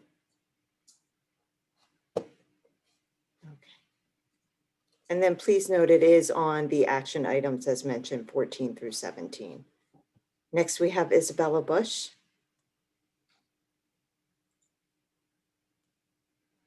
Izzy Bush, 420 Lavender Hill Drive. I am commenting on agenda item 8.1, we return to learn. Mondays aren't school. All we do is sit and stare at the screens. It makes my eyes hurt and my head, and it ruins the week. I miss seeing my friends 5 days a week. I want to have lunch and recess in school. I want to be able to sit at a table with people instead of desks away from everybody. So you can only see the back of somebody's head. I go to middle school next year and I'm scared. I was already nervous and excited about going to a new school, but now I'm afraid that I'm not going to know everything I need to know by next year. School has been very scary this year and the end of last year. We were supposed to have a graduation this year, so I really hope we can to we can get to at least have an outdoor ceremony that my family can attend. Please consider letting me finish 5th grade in school full-time like every other year. This year has caused a lot of suffering and I would like that to stop. Thank you. Thank you. Thank you, Izzy. If you'll be speaking to We Return to Learn, that will be during the second public comment period. If it is on items 14 through 17, we can take those comments now. Okay, next we have Kim Gallagher. Name, address, and agenda items.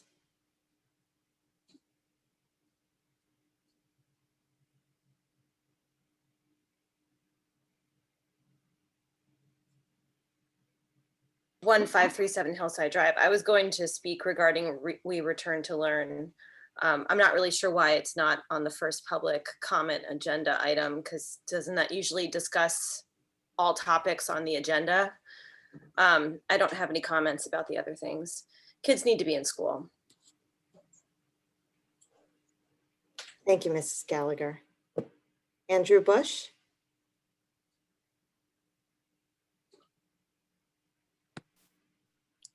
Yes, I'm going to comment on agenda item 8.1, We Return to Learn. I believe this is the appropriate place to comment on this. I want to be very clear. This administration's continued references. Mr. Bush, it's not, the second public comment is the appropriate place. Mrs. Neary went through and listed its items that are up for board action on the action agenda. So she listed the numbers. 8.1 is not included in there. So this would be appropriate for the second public comment. This is ridiculous. Okay.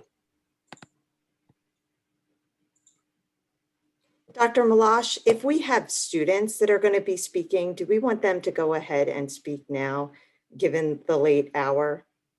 We can, absolutely. We can always have students speak. Mrs. Neary. Given that some of the students have come on. If you have a student that's going to speak to We Return to Learn, if they want to make their comment now, otherwise we'll take all the other comments at the end. And next we have Lauren.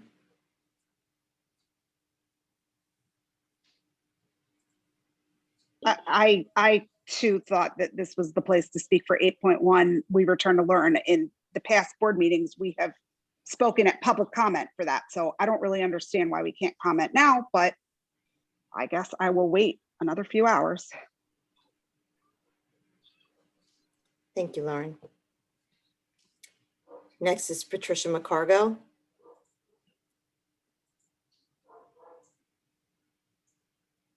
Mrs. Neary, I'm not sure whether this is the appropriate spot or maybe later on, but I thought that there was something, I don't see it listed on the agenda for tonight for the change of the name of the Malberg Administration Building. Is that the appropriate time now or is that later? I believe it's agenda item 17.4. Okay, well, let me speak to that. And I did send the board a note earlier this afternoon, but I just wanted to say publicly that I wholeheartedly support this endeavor, and I'll tell you why. Because Arthur Lewis was the first African-American to serve on the Board of Education, and he was an advocate for kids all of his life and throughout his career. And he's well known in this community and beyond, and I think it's a fitting tribute to him. And given the fact that this would not be the first time that the school administrators have changed the name of a facility. For example, in 1985, I think is when the administration building became known as the Rosa Administration Building. And then in 1999, it was changed again to the Malberg Administration Building. And it seems appropriate to me that this should happen. And what a message. And you know, we're seeing this all around the country, that names of facilities are being changed for various reasons. And I think that this would indeed be appropriate to name that facility after Mr. Lewis, who was the first African-American to serve in this community as a member of the Cherry Hill Board of Education. I can't think of a better way to honor him or his memory. Thank you. Thank you, Ms. McCargo. Next, we have Yoni Yaris. Yoni Yaris, 6 Gately Court. I also wanted to follow Ms. McCargo's wonderful comments about Mr. Lewis and say I think it's a really great thing that we're doing as we honor Mr. Lewis's memory. I'm just wondering, how will it take place besides a nice sign, hopefully outside the administration building, but will there be information given? It's great to put a name on, but it's important to know who that person was. And I think we have not done a great job with our Cherry Hill history. So it'll be great for this to be a start of letting people know in the community of who are the people that we emulate and look to strive to be. And I think Mr. Lewis is someone that we all can look to be more like in our work. So thank you to the board and to the administration for taking this amazing step. And I was talking to them today, I don't even know who Miss Malberg was. So also if we could figure out who she was as well, because there was a reason we probably put her name on a building 35 years ago when that building opened. So thank you. Thank you, Mr. Yaras. Next, we have Andrew Bush. Please state your name, address, and agenda item.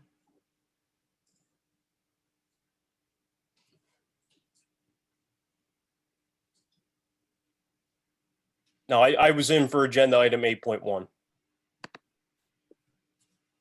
Okay, thank you. Next is Michelle. Please state your full name, address, and agenda item.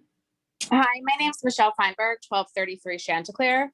I have my son who's in 3rd grade who would like to speak. So since we're allowing children to speak, my son has something he would like to say.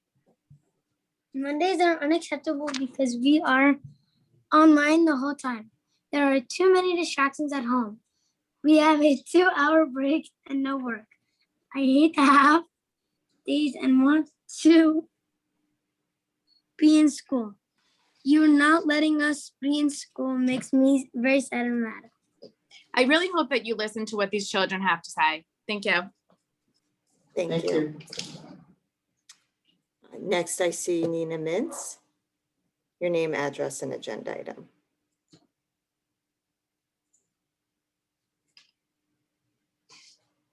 Nina Mintz, 20 Robin Lake Drive. Can you hear me?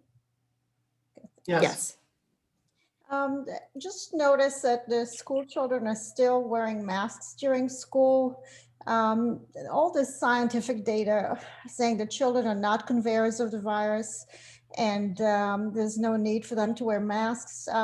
Ms. Mintz, do you have an agenda item that you were speaking to? Just wondered if I can get feedback on the concerns of wearing masks. So Ms. Mintz, you can submit your question or your comment during the second public comment. This portion is just for action items. Thank you very much.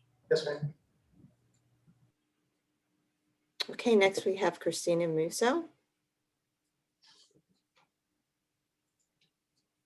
Hi, this is Christina Musso, 11 Scattergood Road. It's hard to comment because the slide's only showing up to 14.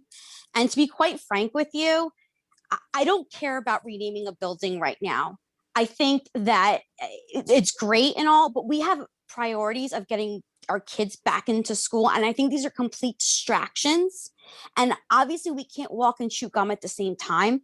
So frankly, Ms. Musso, I'm sorry, is there an action item that you are speaking to tonight? Yeah, the Malberg, the renaming of the Malberg building, I don't think it's a priority right now and something that should be even included in this agenda, to be honest with you. Okay. That's all. I don't think you should vote. I think you should stay as is. Thank you, Ms. Musso. Next, we have Laura Einhorn. Laura Ann Einhorn, 1017 Edgemoor Road. I would like to echo the same comments that Ms. McCargo and Mr. Yaris mentioned about renaming the building. It's just the right thing to do because this gentleman, who I knew quite well, took care of all children. The other thing I would like to comment on is congratulations to Shilpa Dave. I have known her for years. I knew her as a special education teacher many, many years ago. And I am so glad that our district took the initiative to hire someone from within who certainly understands the educational system in Cherry Hill and the needs and wants of the community. Thank you. Thank you, Ms. Einhorn. Jamie Goodwin, please state your full name, address, and agenda item.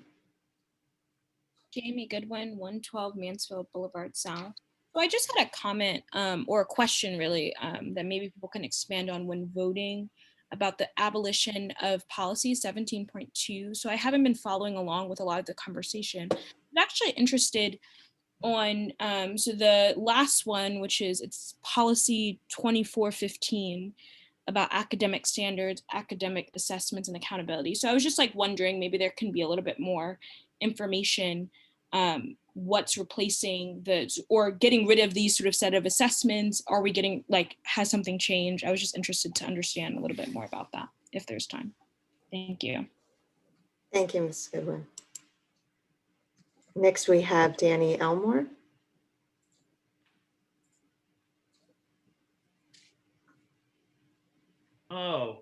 Good evening, board members and Superintendent Maloche. I am calling about 17.4 and the renaming of the Malberg School to the Arthur Lewis Administration Building. I want to provide my support and thank you for considering the renaming of that building, because it's important that our community is reminded that we value one another regardless of our race, color, ethnicity, and that we don't just talk the talk, but we walk the walk.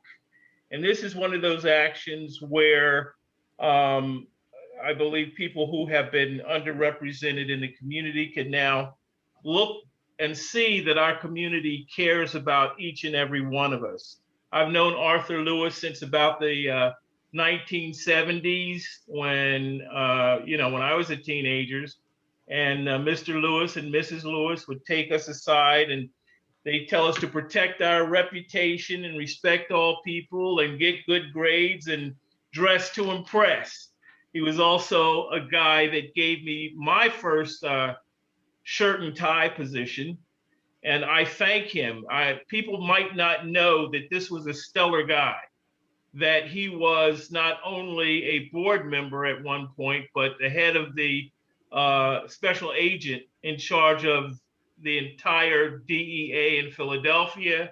He ascended to acting deputy director of the DEA nationwide.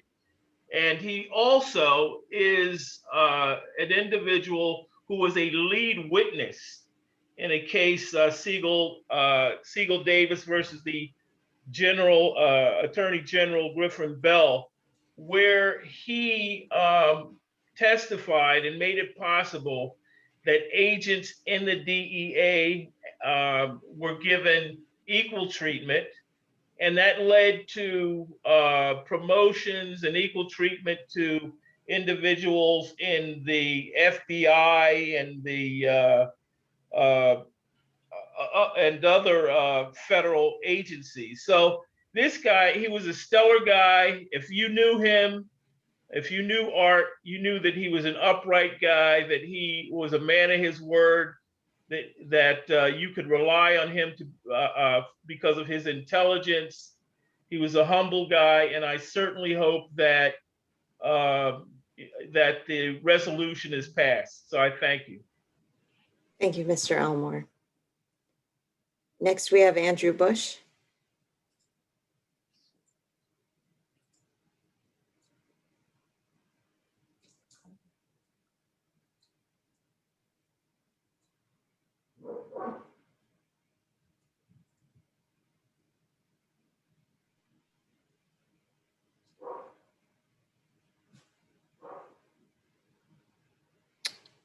Okay, I don't hear anything. Okay.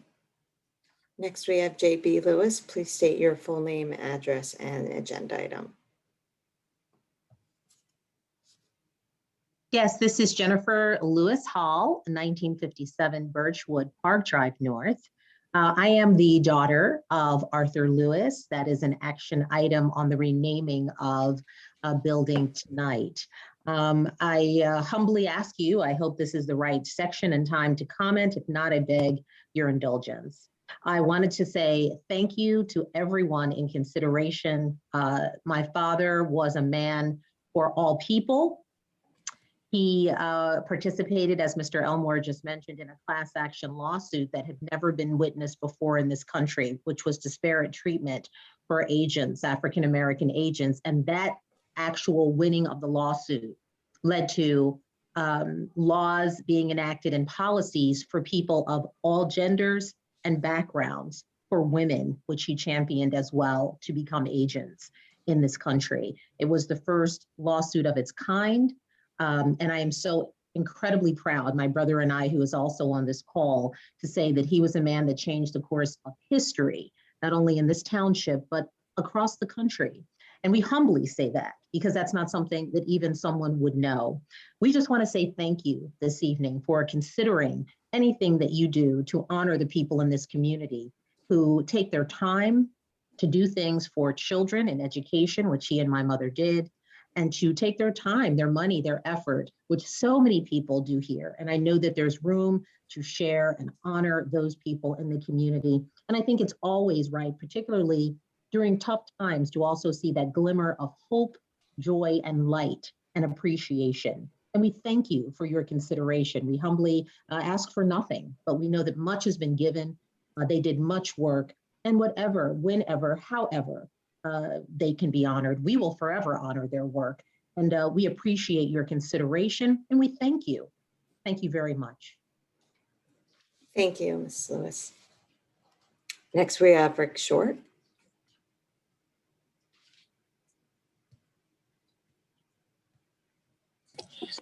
Rick Short, 1002 Chelton Parkway. I'd like to also comment about section number 17. There is no doubt that Mr. Lewis was a great person, and there is no doubt that Mrs. Malberg was a great person. I believe there's some people in the community that will miss Miss Malberg's name. I've suggested to the board to name the alternative high school the Lewis Center or Lewis Building or whatever. We've also heard suggestions of renaming Woodcrest, renaming an actual entire school because Mr. Lewis was on the school board. So I think there should be a little more thought. These two people were great. There's no doubt about that. But Miss Malberg will be forever forgotten. But I don't want to forget Mr. Lewis either. So thank you. Thank you, Mr. Short. And Carolina Bevid.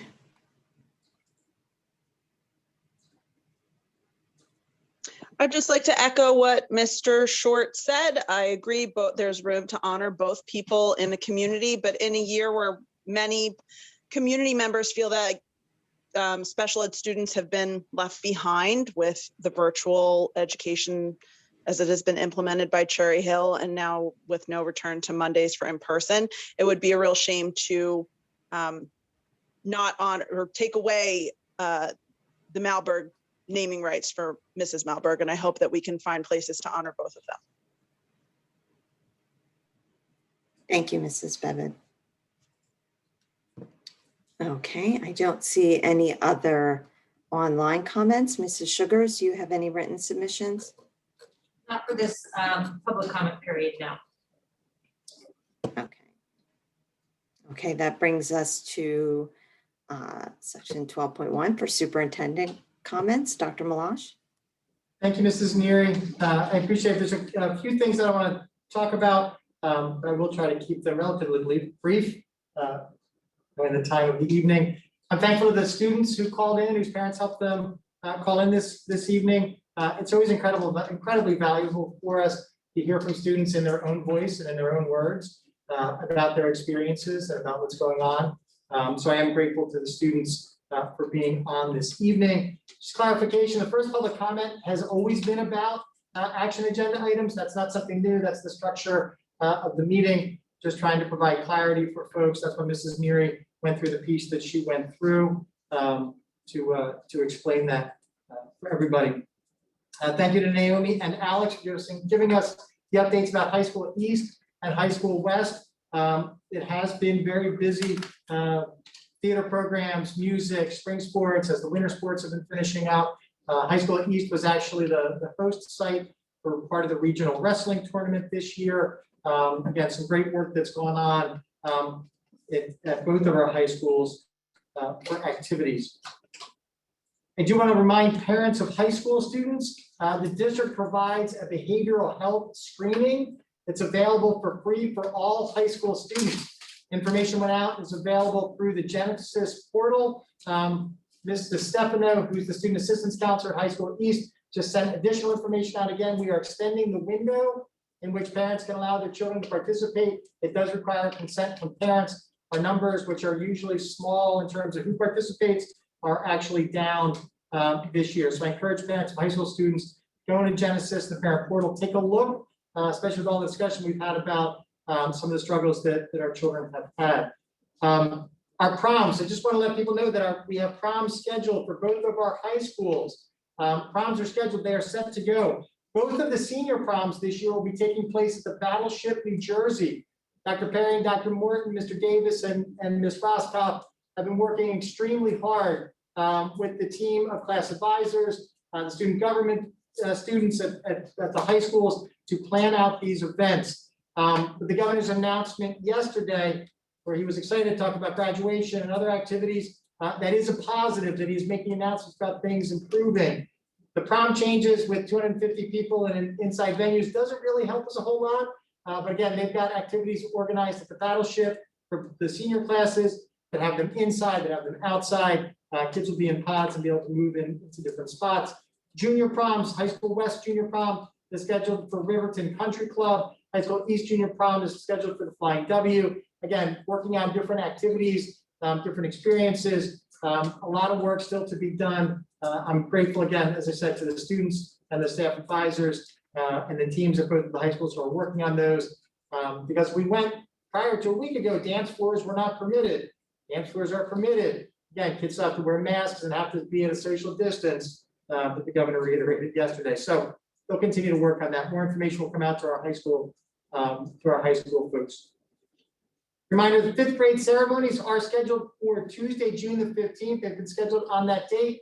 The elementary school principals have been meeting, working with Dr. Mahan, working with the other teams. They're looking to do moving up ceremonies for those schools that hold them. Remember, not all of our schools traditionally, 12 elementary schools traditionally hold moving up ceremonies, but for those schools that do, they are looking to do outside 5th grade ceremonies, looking to live stream them as well. So that's being planned for. 8th grade graduations are scheduled for Wednesday, June the 16th. Times and locations are to be determined. And the high school graduations are scheduled for Thursday, June 17th. We met with Mrs. Sugars and I and Mrs. Wilson met with the high school teams earlier today to talk about the high school ceremonies. I expect to have additional information from high school principals, if not by the end of this week, the beginning of next week. We expect more information to be able to be shared soon about times and locations for the high school ceremonies. Again, the advantage of what the governor's announcement is will allow us to have additional people together if we're able to do an outside event. More is to come, but we are working on those. If you have questions specifically, contact the building principal, contact class advisors, the student activities advisors, if you are at the high schools. Just a little bit about Mr. Lewis and about Ms. Valberg. There's been questions and discussion over the course of the last week, which I think is great. I always think it's good when people are more interested in finding out about the history of Cherry Hill, what is going on within our school district, and becoming more connected with our community. The folks at Cherry Hill Sun published an article recently after discussion took place at the last board meeting about the renaming of this building, the one that we are currently sitting in, as the Arthur Lewis Administration Building. Just a little bit of backup, because I think the board had a great discussion that evening. A little bit of additional backup about Mr. Lewis. As folks have already mentioned tonight, he was the first African-American elected to the Cherry Hill Board of Education. He served the board from 1978 through 1983. He was a Korean war vet where he served in the United States Army. He had a 24-year career at the Drug Enforcement Administration, the DEA, in the Justice Department, including serving as the acting deputy director. At the time, he was the highest ranking African-American in DEA history. He also had a 20-plus year career at the Sands Casino in governmental relations. But more than all the work that he did, and he worked across the country and is known across the country and throughout the Department of Justice, his work that he did here in Cherry Hill. Not just serving as a Board of Education member, he is one of the founding members of the Cherry Hill African American Civic Association. He and his wife were founding members back in the early 1970s.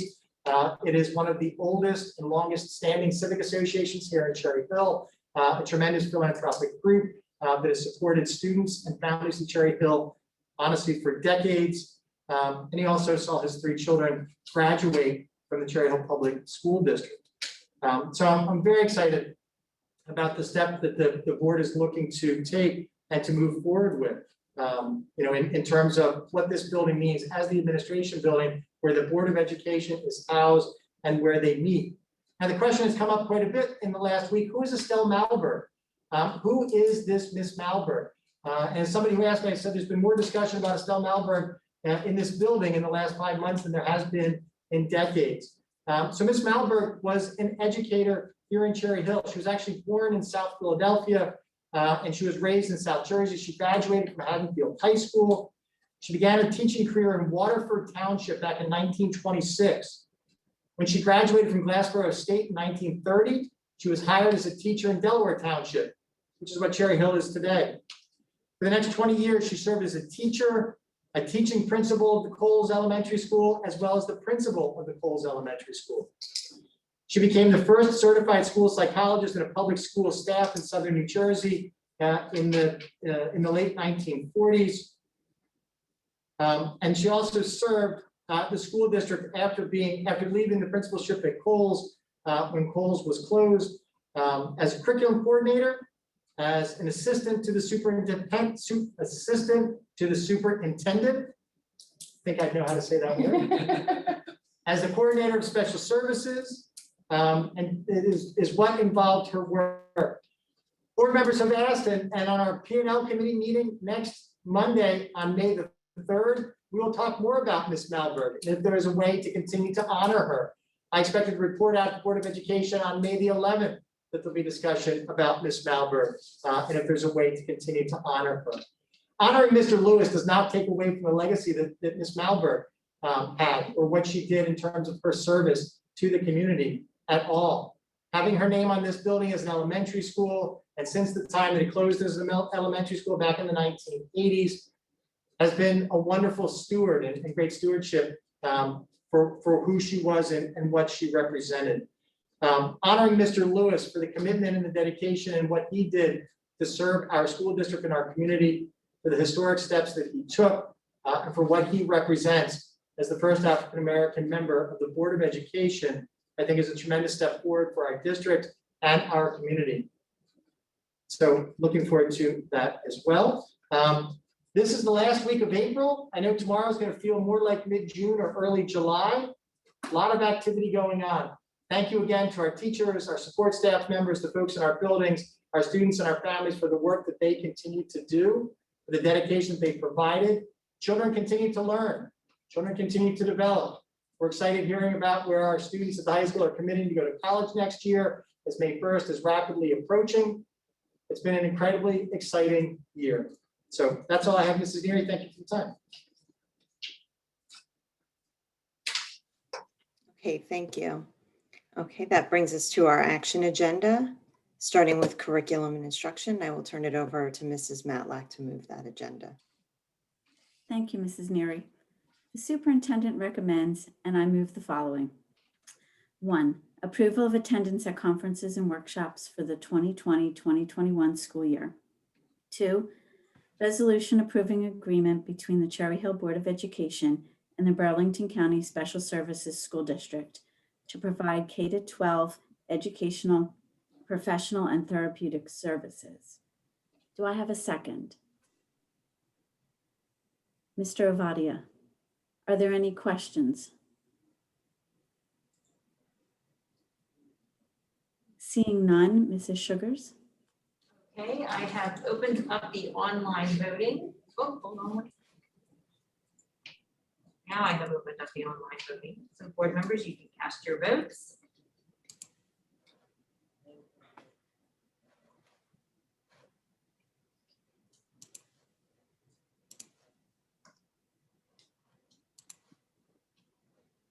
have a unanimous vote.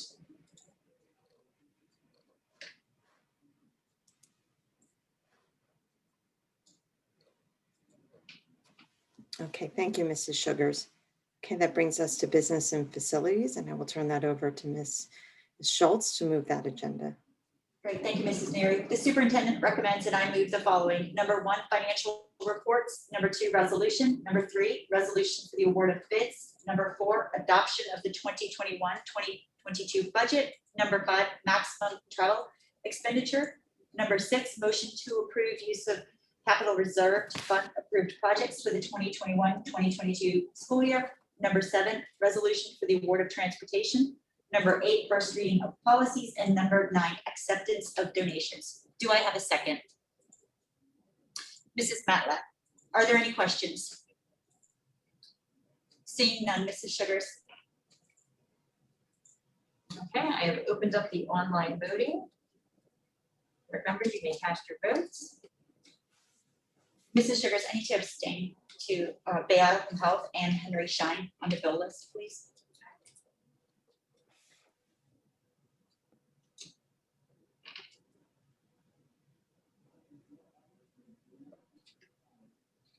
Okay, we have a unanimous vote besides the 2 exceptions noted. Thank you, Mrs. Sugars. Next up brings us to human resource negotiations agenda, and I will also hand that over to Mrs. Schultz. Thank you, Mrs. Neary. The superintendent recommends and I move the following. Number 1, termination of employment certificated. Number 2, termination of employment non-certificated. Number 3, appointments certificated. Number 4, appointments non-certificated. Number 5, leaves of absence certificated. Number 6, leave of absence non-certificated. Number 7, assignment salary change certificated. Number 8, other compensation certificated. Number 9, other compensation non-certificated. Number 10, first reading of revised policy. Number 11, approval of a revised job description. And number 12, abolishment of job description. Do I have a second? Ms. Stern, are there any questions? Seeing none again, Mrs. Sugars. And I have opened up the online voting. Board members, you may cast your votes. Ms. Sugars? Yes. I would like to abstain from 16.7, please. Okay. Yes to all the rest. Very good.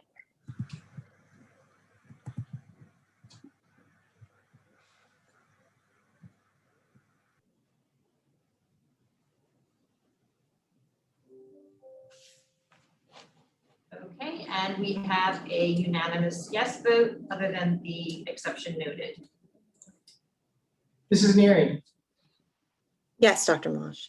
may I just introduce two of the people that were just approved on the board agenda? Yes. So with us this evening, first, I'd like to introduce Dr. Tony Damon. Dr. Damon is on the call with us. She was just approved as the new principal for High School West. She will succeed Dr. Morton beginning July 1st. Just a little bit about background for Dr. Damon. Dr. Damon's undergraduate degree is from Temple University. She has a master's degree from Cheney University, and she has her doctorate from St. Joe's University, all in Philadelphia.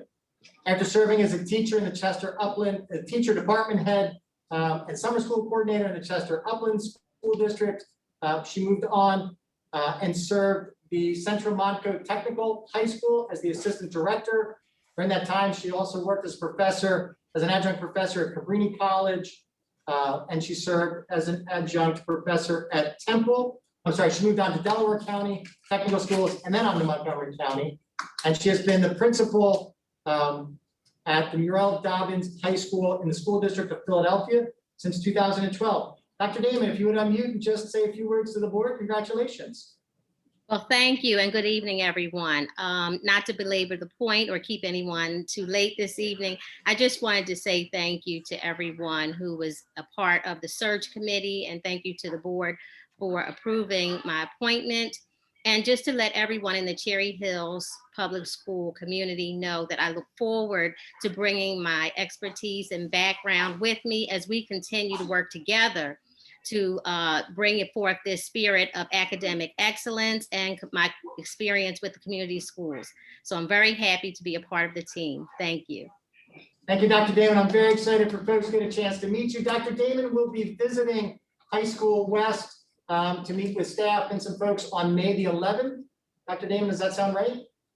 Yes, that is correct. On May the 11th, and then she'll be in and out working with Dr. Morton at different times, and then she will be here with us officially on July the 6th. So we're looking forward to it. Thank you, Dr. Damon. And now I'd like to reintroduce to many of you Dr. Shilpa Deve. Dr. Deve is on the call as well. Dr. Deve was just approved for a move from being the principal at Bret Hart Elementary School to moving over to being one of our supervisors in pupil services. Dr. Deve has been with the Cherry Hill School District since 2002 as a teacher. She also grew up here in town and is a high school East graduate. Dr. Deve taught at Crucy. She was administrative intern and an assistant principal. She was the acting principal at Clara Barton. She was the principal at Horace Mann from July of 2010 till June of 2019. For the last 2 years, she's been the principal of Bret Hart Elementary School. She earned 4 degrees from Rutgers in New Brunswick, her undergraduate, 2 master's degrees, and her doctorate. So we're excited for Dr. Deve to make this transition. She will start in the new position on August the 1st. So Dr. Deve. Good evening. Just wanted to say thank you for the opportunity. I'm excited. I'm excited to serve the district and the students with special needs and their families in a new capacity. And there's a part of me that feels like I'm coming home. I started out as a special education teacher, and to me, this is just a continuation of that role. So I'm excited, and I look forward to working with the new director and also with the new supervisors. So thank you for the opportunity. Thank you, Dr. Deve. Board members, just one last thing. Some of you may recognize Ms. Caitlin Mallory, our new Director of Special Education, is on screen. I know the board members can see her. Ms. Mallory began her tenure in the district yesterday. You approved her appointment earlier in the academic year. She gave her notice. So she is officially here with us. She's moved in. She is ready to go. She's been engaged in meetings, already talking with parents. You will, I'm sure, hear from her at upcoming committee meetings and probably board meetings. So Ms. Mallory is here.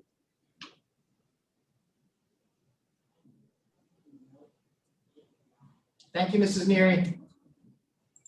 Thank you. Okay, that brings us to policy and legislation, and I will turn it over to Ms. Friedel. Thank you.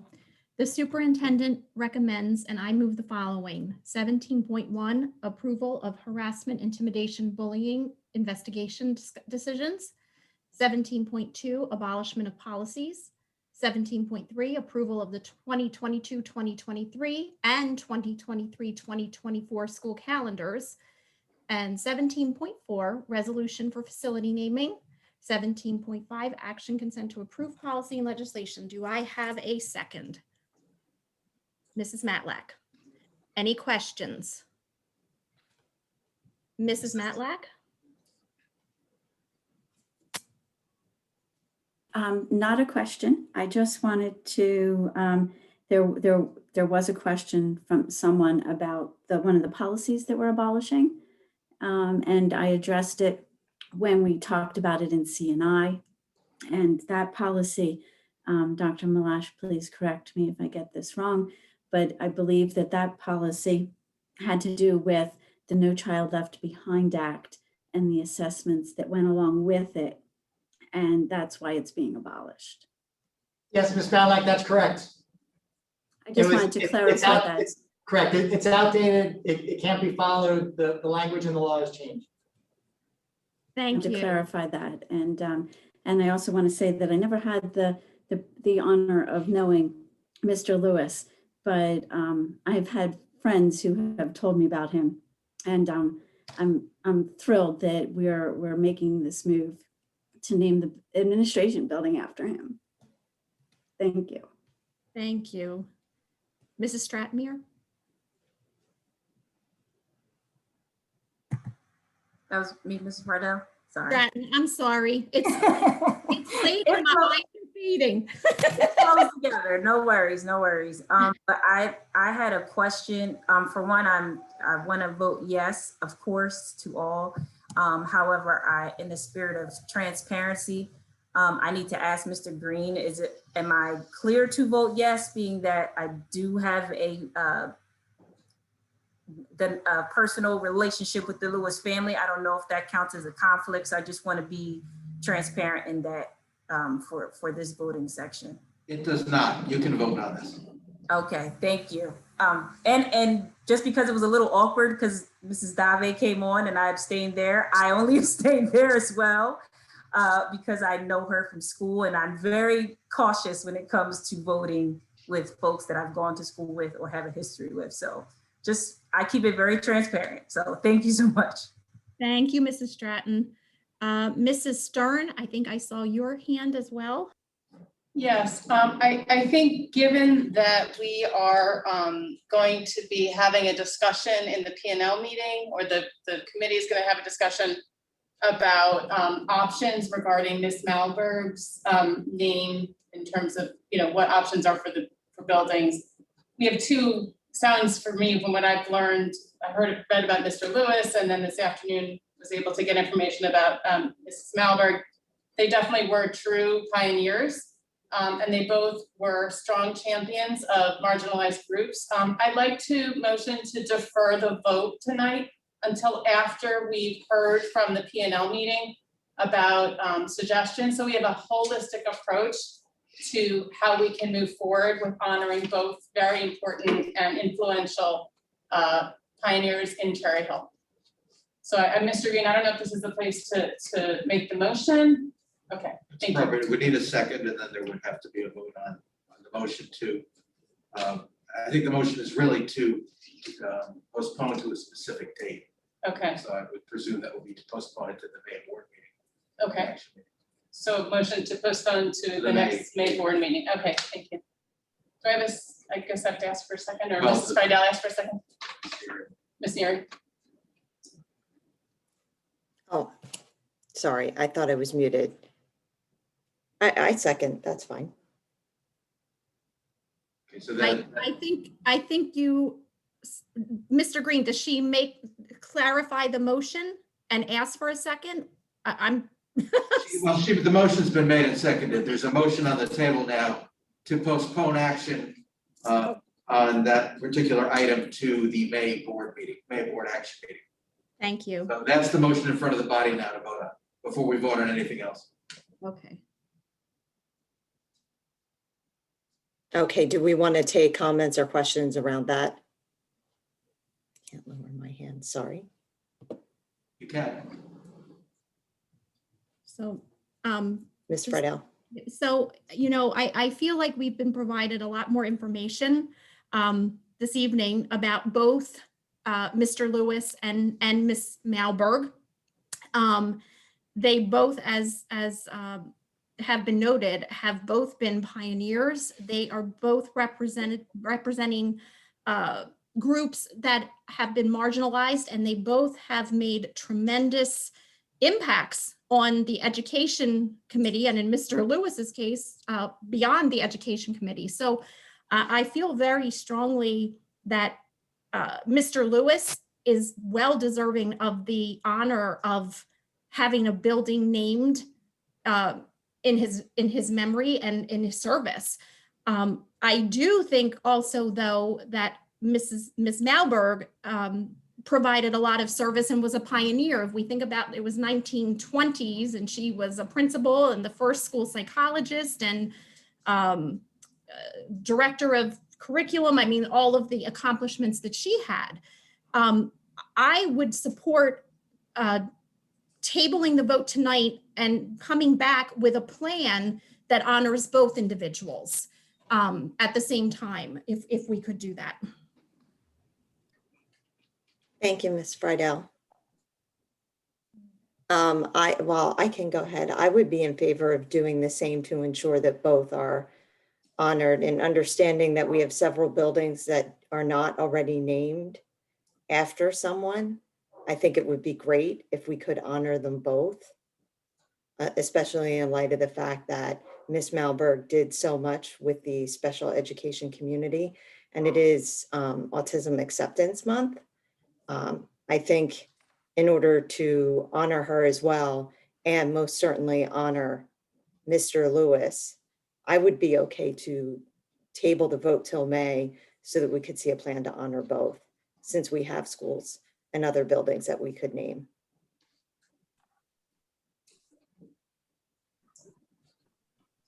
Ms. Matlack? Thank you. I think it's very appropriate to name the administration building, rename the administration building after Mr. Lewis. After all, he was the first African-American board member elected here in Cherry Hill, and the administration building is where the board meets. We heard tonight from Dr. Malash that this is going to be already planned to be on the P&L committee schedule to discuss how to continue to honor Ms. Malberg's memory and her contribution to our district. And I trust that the committee, the P&L committee, would come back to the board with an appropriate way to continue honoring her. And so I think that right now is the appropriate time, and that this is the appropriate action to honor Mr. Lewis. Thank you, Mrs. Matlack. Mr. Ovadia? Yeah, you know, it's interesting because people, you know, I know this has been a topic. Personally, I'd like to decouple the two. I think they are both deserving of honor.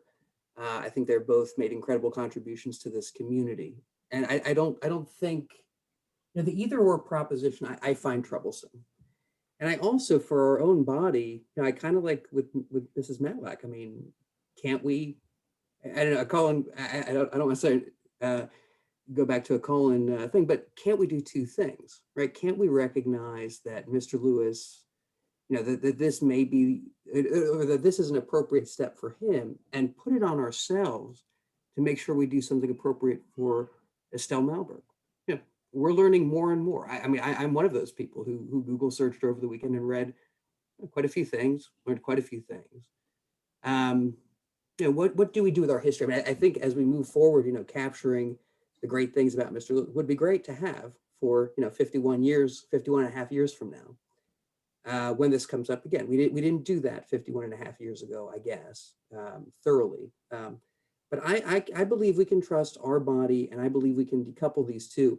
And my fear is that if we don't, it's going to consistently feel like an either or, which it isn't. It's about honoring two great Cherry Hill contributors.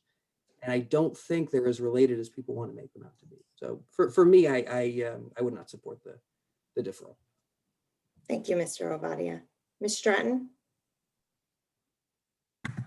I also feel as though tabling it now would not necessarily be necessary if we have already made the decision to put it on our future board meeting agenda as well as the P&L committee agenda. I think the issue here is that maybe there's a perception that we are stripping away one's accomplishment to replace it with another, and that is not what we're doing or what we're saying. I think that we may have gone and I'll be honest and say perhaps we should have done a few more steps of research and had this plan ahead of proposing it. However, I don't think that that would change the vote on what we move forward on. I think that we just hold ourselves accountable to, we need to find another suitable solution to best fit to honor Mrs. Malberg. I don't think any of us want to be pitted between, to be quite simple, whether or not you support someone that's an advocate for African Americans and all, or someone that's an advocate for those that are differently abled and have special needs for all. No one wants that, or a woman versus an African American man. And I feel like that's what many of us on this board right now are feeling like. And that should be just because of our own, I'll say in the committee, we should have put some other steps in place perhaps before we brought it to the agenda action side. However, I think that voting tonight does not stop us from also moving forward with keeping Mrs. Malberg's legacy on the agenda for our next action item, holding P&L to the fire to make sure that we do go back and ensure that she is highlighted appropriately and spoken about appropriately, and then also ensuring that we recognize her the right way. I just don't think that tabling the vote to later changes the vote either way at this point for me. We've all decided as adults that we're going to revisit it. It's going to be on the committee's agenda. It's going to be something that we ensure happens, whether we get too busy to look at it or not. So that would be my 2 cents, is that it's becoming one over the other, to what to what Ben said, but that's not what this is at all. And so we shouldn't look at it that way. In fact, we should be looking at it as P&L has some more work to do. However, they made the decision to do this, but now they need to make some other changes as well, and the community should hold us to that. Thank you, Mrs. Stratton. Ms. Stern? I mean, I think exactly to Mrs. Stratton's point, I think you and I are very similar in how we're looking at this. I think there were some steps that have been now put in place to take this conversation to P&L. And I think those are steps that absolutely create a holistic approach to this process. I think we're not voting tonight whether or not Mrs. Malberg's going to also have a building named after her. We're simply voting to remove her name from the building if we were to move forward with voting. And that's really where I think we really should not be putting the cart before the horse. These are two very important people, again, pioneers. And I think to give us two more weeks to have more information. We did receive information this afternoon on Mrs. Malberg, background information, historical information. At this point, having information the same day of our meeting, it just makes it, I think we all need a little more time to kind of understand that, discern that. Personally, or I just speak for myself, I know I'm someone who needs a little more time just to understand, how to move forward in the best way in a more holistic picture. And so, and I certainly think that it would be the wrong thing to do to assume that this is about one group or another. It's really not. It's actually about making sure that this board has the information we need to make good voting decisions. That's at least how I see it. And I know I want all the information. I want to know the options. I don't know who all the buildings are named for. I don't know all the people. I know the schools, some of the information about some of the schools. It's something that I just think, we want to do this in a methodical, thoughtful way. And there's now a piece in place with the P&L meeting. So I think giving us 2 more weeks, or I guess till May, a few more weeks, to me, just seems like it makes a lot of sense to make a big decision, to have the right amount of time to dedicate to it. So those are my thoughts. Thank you, Ms. Stern. So then, Paul, do I want to go around to each board member and ask them where they stand on this motion, just to be clear, now that everybody's given their thoughts? Well, now you would take a vote. You actually take a vote on the motion. Roll call. Okay, so Mrs. Sugars? Just to, I clarify, so a yes is a motion, a yes vote is to delay or to postpone the action on item 17.4 to the May action meeting. Correct. No vote is to vote on it tonight. Yes, thank you. Okay, so Mrs. Sugars? Mrs. Arroyo? Actually, I didn't get to comment. I didn't know if we were Oh, going I'm one by sorry. one. I'm sorry, Ms. Arroyo, that's my fault. So I just want to share what my perspective is, because I struggled with this since the original, when it was presented to us.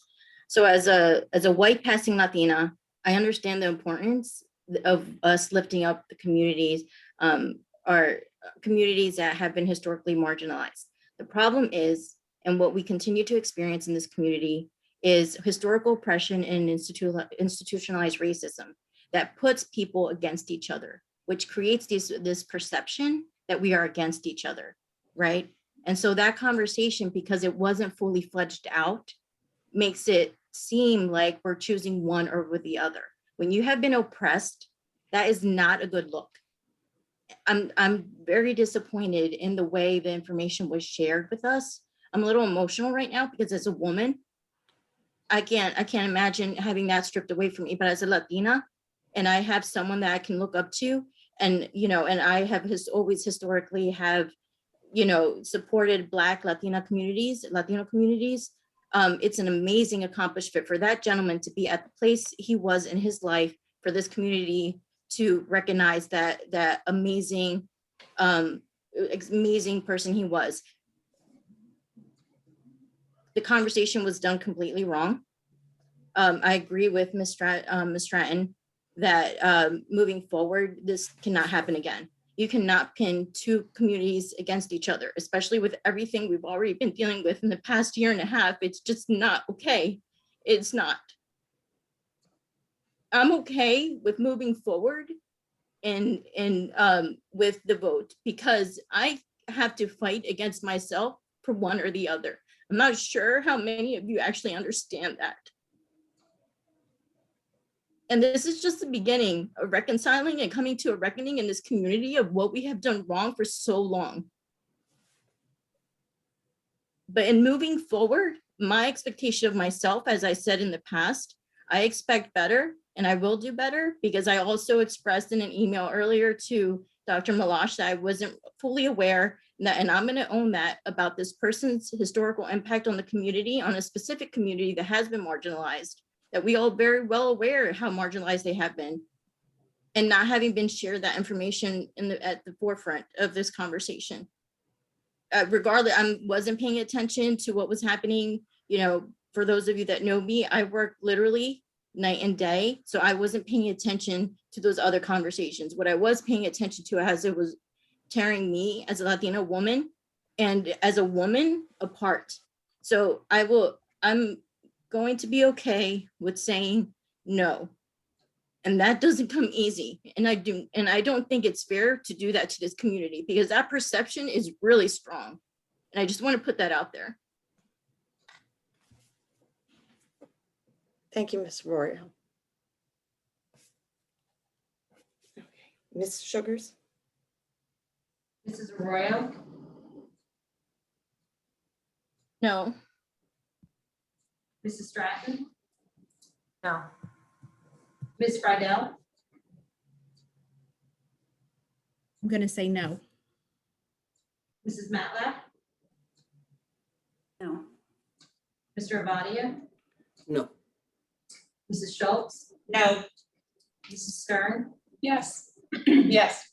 Mrs. Tong, Hold on. Where am I? Okay. Can you clear up what am I voting? This kind is a of- motion to delay the vote on the naming of the facility. Like postpone it to another day. Correct. Yes. Mrs. Neary, No.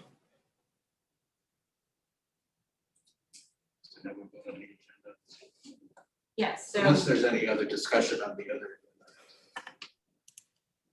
yes, so now I will open up the voting for item 17.1 to 17.4.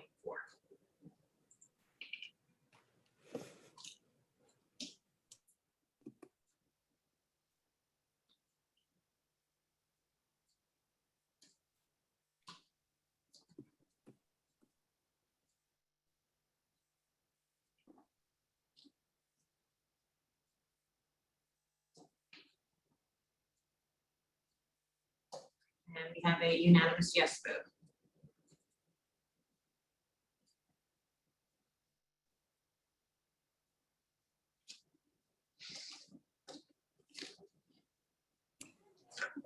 Thank you, Mrs. Sugars. We have no items for strategic planning this evening. That brings us to new business. Do we have any items under new business?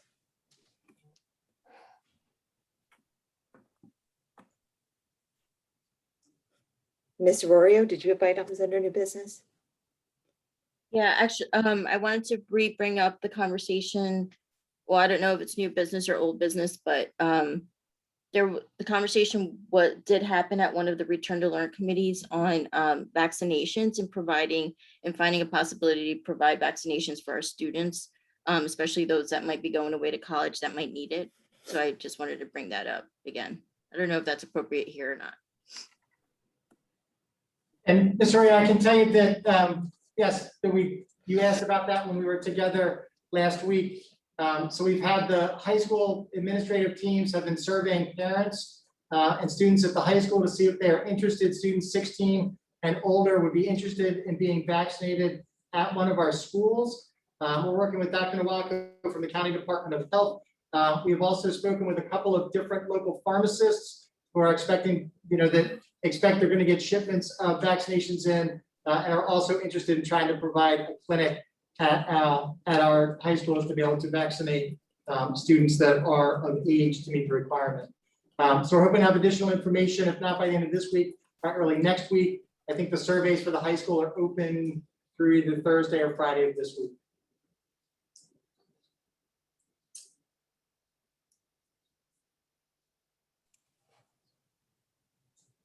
Okay, was that it for new business? Okay, did we have anything under old business this evening?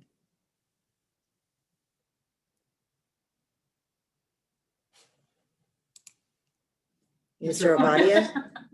Sorry, I was clicked on attendees. So No, you're good. You're good. Mrs. Neary, did you want me to talk about May 11th? Yes, sure, certainly. Thank you. So talked to leadership over the weekend, and I just want to, I think last time we met as a full board, I should have done a better job talking about like the outcome of the conversation we had, which I thought was excellent. So to put specificity into it, on May 11th, strategic planning will bring discussion of strategic planning. After we worked, Carol and I, or Mrs. Matlack and I, so hard to take it off the agenda, put it right back on. That discussion will be led by Board President Laurie Neary. And what we're going to ask each board member to do in a concise and compelling and just from your heart, because we need to know way, talk to us about, are you in favor of moving forward in constructing a bond? There isn't a bond that exists that I'm aware of, that I think anyone on the committee or on the board is aware of. But if we're going to construct a bond, there has to be some support on the board and a plurality, and we'd like to see some sort of consensus. How do we construct it? What are the factors we need to consider? What are the issues that have not been appropriately to your support level been addressed so far? And I think it's fair to say, what should some of our community listening, what should some of our rollout be if we are to pursue a bond? Strategic planning simply needs direction to keep meeting, although we will meet next week and discuss a couple items that will move us forward, but nonetheless, like for real direction and for the next tranche of work. And I think about what Mrs. Matlack said earlier in this meeting, right? There's probably more and more delay than we expected. So we probably can't deliver the timelines that we've talked about. So it's one of those things. If the board doesn't support moving forward in building a bond, that's going to really inform our strategic planning work. It's going to totally change what we do. If there is support with some contingencies and some nuance, we would love to know. But we can't delay knowing anymore. So I'd ask every board member to really prepare what you think, what's true in your heart, because no one's forced to do anything. What this community needs and really what you will support as we move forward toward a more aggressive planning stage. And so that's what May 11th will look like. Lori will run that, or Mrs. Neary will run that session, and I will participate fully as I always intend to do. So hopefully that just provides some clarity for May 11th, what I expect that strategic planning session that Mrs. Neary will run, what that will look like in our meeting. Thank you, Mr. Ovadia. Okay, was there anything else for old business? Okay, make sure I'm not missing any hands and I'm on the right screen. Okay, all right, great. That will bring us then to our second public comment. This second public comment section is for any topic item. Again, Comments will be heard first, then we will move to mailed and emailed comments. Each comment is subject to the 3-minute time allotment, and please remember to state your full name and address. Okay, and I see Jonathan Yares first. Yoni Yaris, 6 Gately Court. Just to follow up to the discussion regarding the renaming is one, it'd be nice to have a full board approach looking at all the names of our schools. I vaguely recall some colorful stories about Sharp School and especially Joseph D. Sharp from my parents. I don't know what's true or what's just Cherry Hill legend at this point.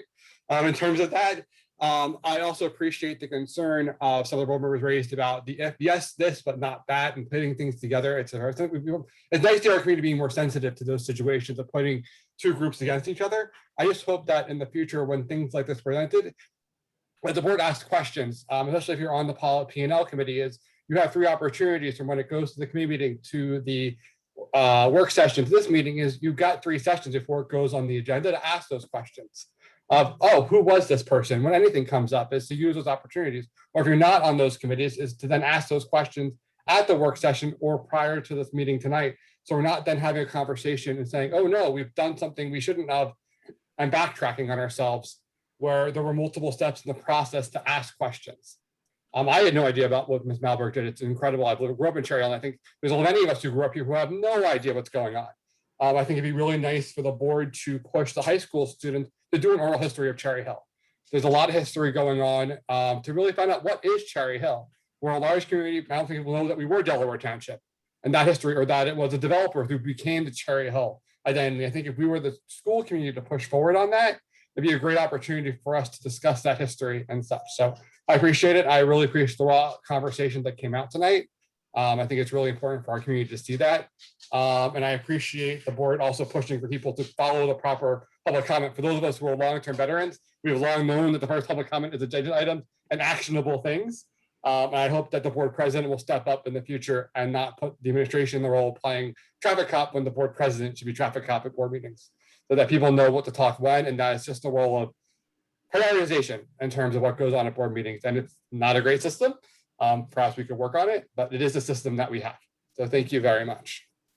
Thank you, Mr. Yares. Next, we have Brandy White.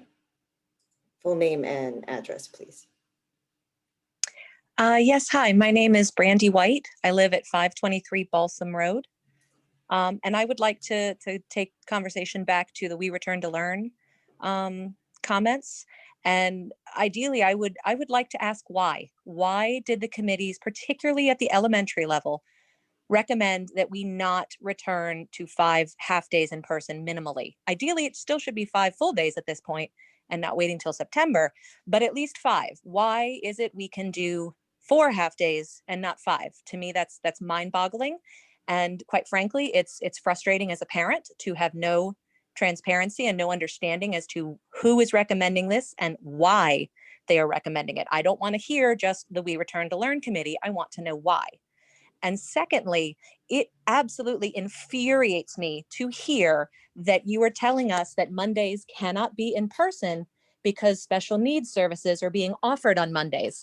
I can tell you for a fact that that is a lie. My son's speech therapy is on Thursday afternoons, and it has been repeatedly canceled because of IEP meetings. And I have been told that IEP meetings are being done typically in the afternoons when the teachers are free. Now, I can understand that, and I respectfully ask that my son's schedule be switched so that he could get his speech therapy consistently. I was told there was no time available. The best they could do was move me to Wednesday afternoons. And yet again, it was canceled for meetings. So this argument that we need Mondays for special services is completely false. And quite frankly, quit saying that because I don't appreciate it. Thank you. Thank you, Ms. White. Next, we have Carolina Bevid.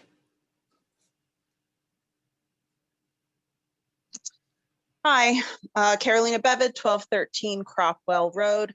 First, I'm glad to hear that Ms. Malberg's legacy will be preserved in some way, and I agree with all of Mrs. Arroyo's sentiments. When I began advocating for children to be in school in September as a parent and a certified teacher, I thought it was just common sense that kids are better off in school. But now, 7 months later, it's proven fact and common sense. Yet here we are learning that 4 half days a week is as good as it gets this year. So I'm wondering, what's the point of town halls and thought exchanges? Because based on tonight's We Return to Learn update, they seem like a charade and a waste of everyone's time. Mrs. Stern's question about understanding how all the voices are contributing to the conversation wasn't answered. And more specifically, like Mrs. White was alluding to, I'd like to know exactly which members of the We Return to Learn committee get to make final recommendations, and what role do they play in the district, and whose best interests do they have at heart? And like Mrs. White was mentioning as well, I've heard from multiple parents that in-person therapies are much more effective than virtual. So the justification for keeping Mondays virtual sounds flimsy at best. Furthermore, schools were initially closed for health and safety reasons, and now they're closed for meetings and tests, which is frankly indefensible.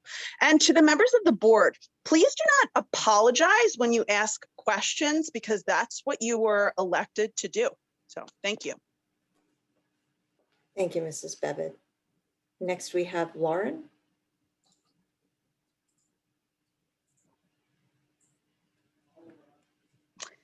Hi, Lauren Greenberg, 508 Bryan Drive. Yet another meeting that I sit here and I comment and I echo the sentiments of the parents that came before me and probably the parents that will come after me.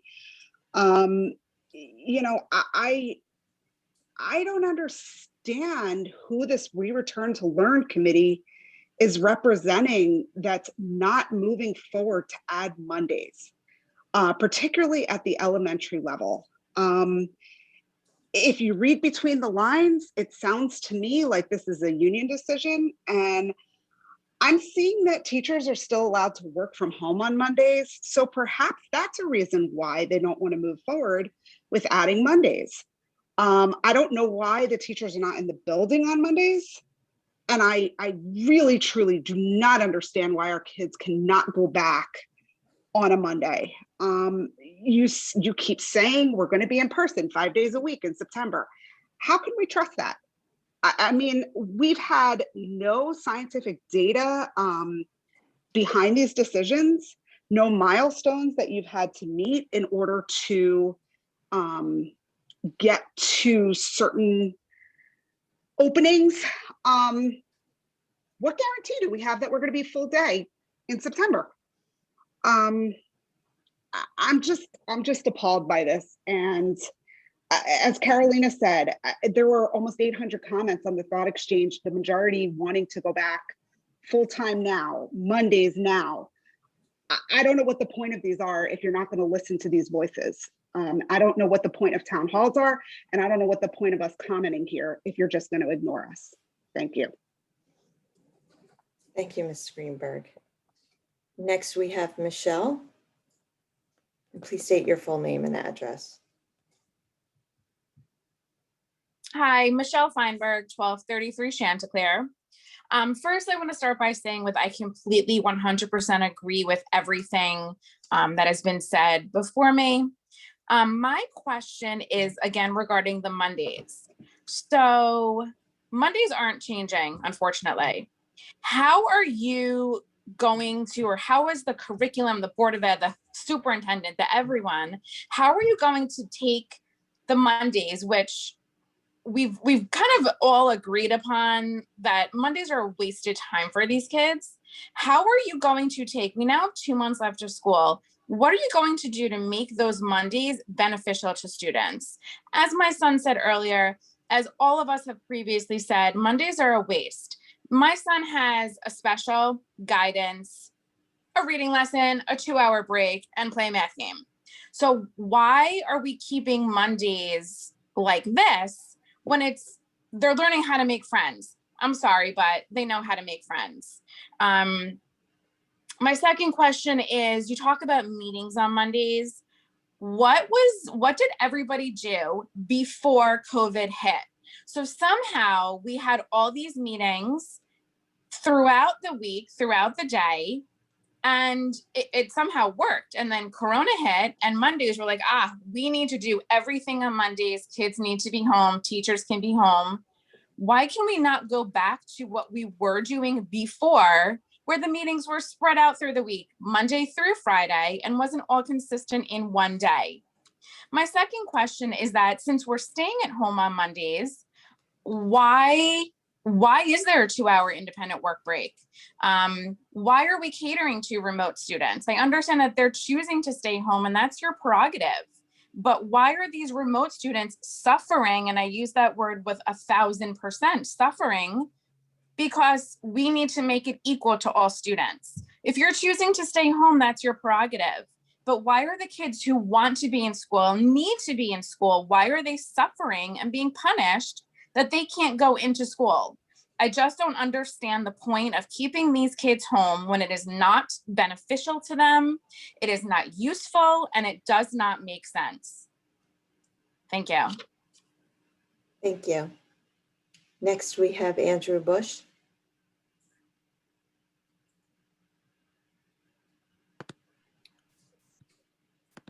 Yes, regarding the references that are made in We Return to Learn presentations, it's galling that this administration's continued references to Monday being equitable are presented in a way that is wrong in absolutely every way.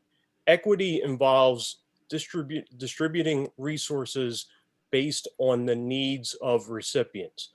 Don't take my word for it. Google the word equity. The illusion of equity that is presented at these meetings and in official remarks continues to be absolutely incorrect. And by using it this way, you are feeding a very flawed narrative about remote learning on Mondays. It is also insulting to members of the community who are harmed by inequities. Everyone should be very clear. There is nothing equitable about the one-size-fits-all program for Mondays or the unwillingness to even consider full-day school for any children, particularly for special education students and also for many elementary school students and lower income families. Your policies and practices over the last 14 months have been the polar opposite of equitable. Your actions are furthering the suffering of this district's most vulnerable students. This is not equity. Our kids are falling behind their peers in other districts more by the day. This administration and complicit board members continue to set up our students for failure. And those suffering the most are the vulnerable population. This is not equity.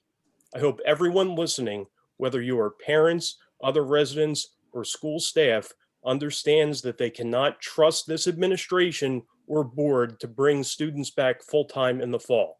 There is no plan, and the consistent inaction during this crisis speaks louder than any misused words ever could. Please keep the pressure on and push for new leadership for the school district. Since we cannot count on the elected school board to hold this administration accountable, contact your local and statewide elected officials. The status quo cannot continue. Thank you, Mr. Bush. Next is Jill Gutman. Hi, Jill Gutman. I'm in the Woodcrest neighborhood. Thank you for hosting a We Return to Learn town hall meeting recently. Our family would like to see an immediate return to school on Mondays. At the town hall, I did not hear a clear answer as to why there were any safety or health related reasons for students not to be in school on Mondays. As the vaccine is available to everyone over 16 now, it's no longer an issue. I also wanted to know if a medical professional is on the Return to Learn committee. Cherry Hill is lucky to be so large. I know there are pediatricians, epidemiologists, internal medicine doctors, etc., who reside here. Has the district reached out to any of them to see if they would volunteer their time to join the committee? I am also aware that PM Pediatrics has partnered with some schools and camps to provide direction. Is this something our district is looking into? The district has been in planning mode since March 2020 when the schools closed regarding what a full return to learn will look like. It has been over a year. I am hoping to see a plan no later than August 1st for what a school day, including lunch, music, and recess looks like at the elementary, middle, and high school levels. I would also like to see a plan for what SAC will look like next year, as it is unclear to me if they are permitted to use playground equipment and interact with each other. Parents need to plan, and we need to prepare our children for what's coming next. I would like to see a lunch plan that incorporates eating outside when the temperature is above 50 degrees and it's not raining or snowing. And all other days, students can eat in their classroom. I know in Lexington, Kentucky, there's a district of 41,000 students, and that's what they're doing. No one eats in the cafeteria for elementary and middle school. Their desks are spaced out just like ours. In other large districts, like outside in Indianapolis, there's 10,000 students and only 3 students eat at a lunch table at a time. In Fort Worth, Texas, there's 22,000 students with all schools over 900 students. And the elementary schools eat in their class and are spaced out. They eat with their class and they're spaced out in the cafeteria.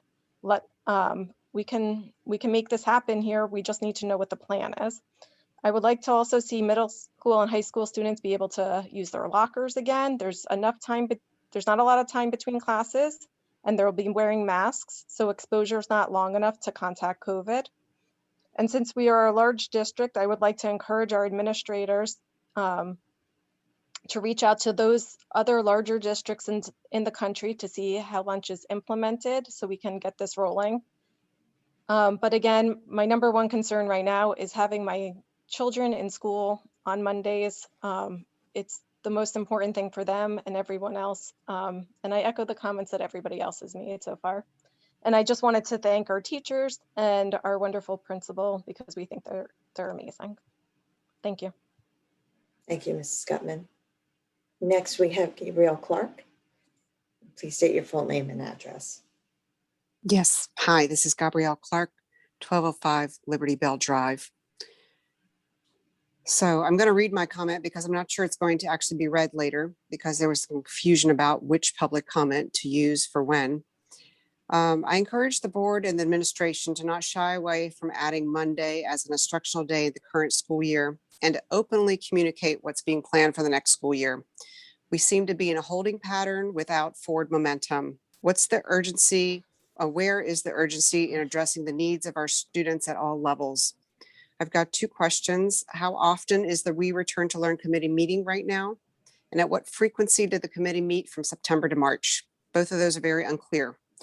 If the committee is not meeting every 2 weeks at a minimum to address the current learning situation and to prepare for adding more instructional time as soon as possible, then I do not know how the administration can assure parents that there is actually a sense of urgency, which is what we were told at the last town hall. At work, when I'm negatively impacting a customer, I also have to respond with urgency until the issue is resolved. As a taxpayer, my family is your customer, and our children are being negatively impacted. There appears to be a disconnect in what is best for the students, which can only be to receive the in-person instruction and services they are entitled to. And that's the disconnect between the students and the goals of the administration. Thank you. Thank you, Mrs. Clark. Next, we have Rick Short. Good evening. Rick Short, 1002 Chelton Parkway. I want to first start out thanking the district of what a wonderful job all the teachers and the bus staff is doing with windows. Folks, this is one reason why our numbers are so low.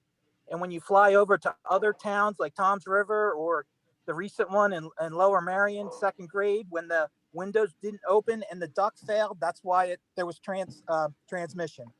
So we can argue all day and night about infections that are going to be in September, but we cannot rely on our governor.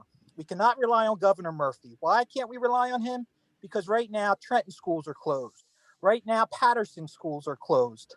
The first thing I concur with Miss White and Mr. Bush tonight, but that's all been said. These are the actions that should be taken to get our kids back in on Monday. Mrs. Tong brought up an excellent point about taking a survey.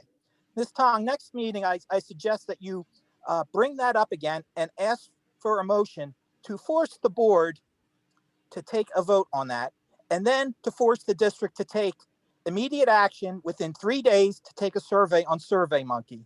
I think the district is out of touch, and I think we would find that from a survey. Finally, what I would suggest is coming this September, much time do I have? Okay. Coming in September, we're going to try to get full-time back in. We need to set up tents. We have no idea what the case numbers are. Lower Marion just had a case with 8 students in class and the parents caught it.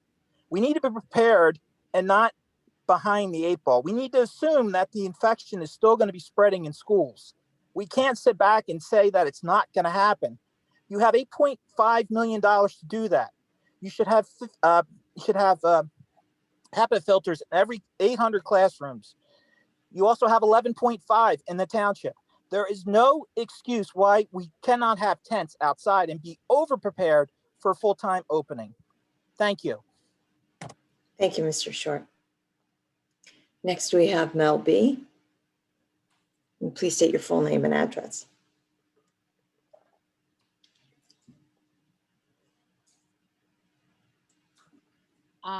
I know you have no plan for reopening schools for 5 full days per week in September 2021.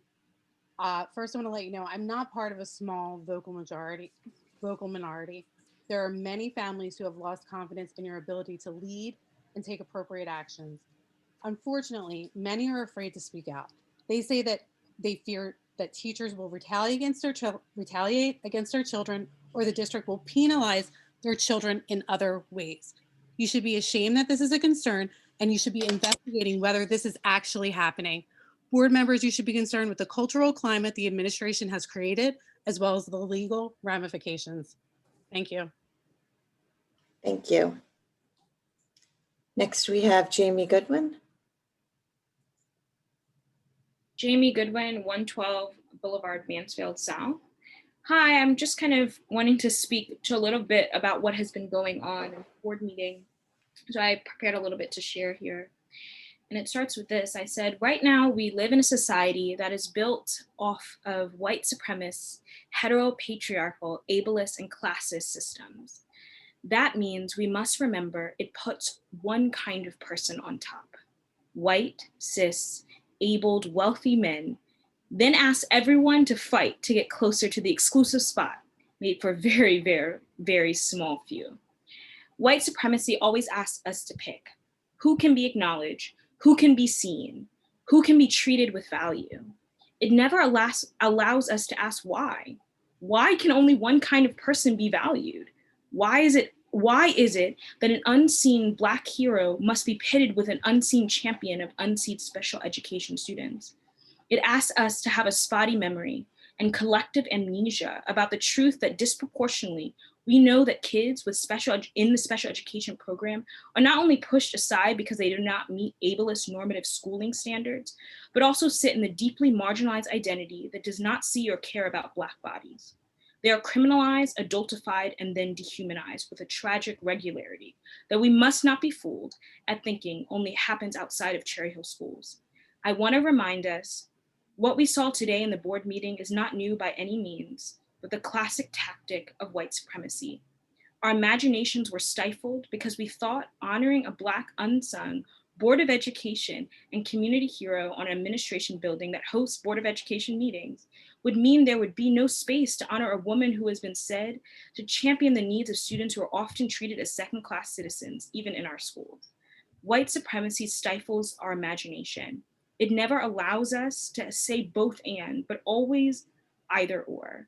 And sadly, we have seen this happen time and time again. When special education services are seen at odds with racial justice needs and new opportunities for learning, when institutionalizing empathy in our district way of schooling is seen at odds with trusting our educators and their fidelity with implementing our curriculum and adding equity standards. And so I just wanted to share all that because I just think it's really important to remember that we don't want to be stifled by something that asks us to always say either or. It's always both and when it comes to justice in our schools. Thank you. Thank you, Mrs. Goodwin. Next, we have Aaliyah G. Hi, my name is Leah Gutman. I live in Woodcrest and I go to Woodcrest Elementary School. I would like to be back in school on Monday because COVID is not an obstacle for not being able to be in school on Mondays anymore. There's no reason why we can't be. I feel like if I was in school on Mondays, I would be able to learn more I would be able to learn more and it would be easier for me and my classmates. If I was in school on Mondays, parents wouldn't have to juggle between caring for children my age and younger versus having to work, which is not fair to the parents and not fair to the children. I have friends who live in towns 5 minutes away who get to be in school, and it's unfair that I don't have the same opportunity.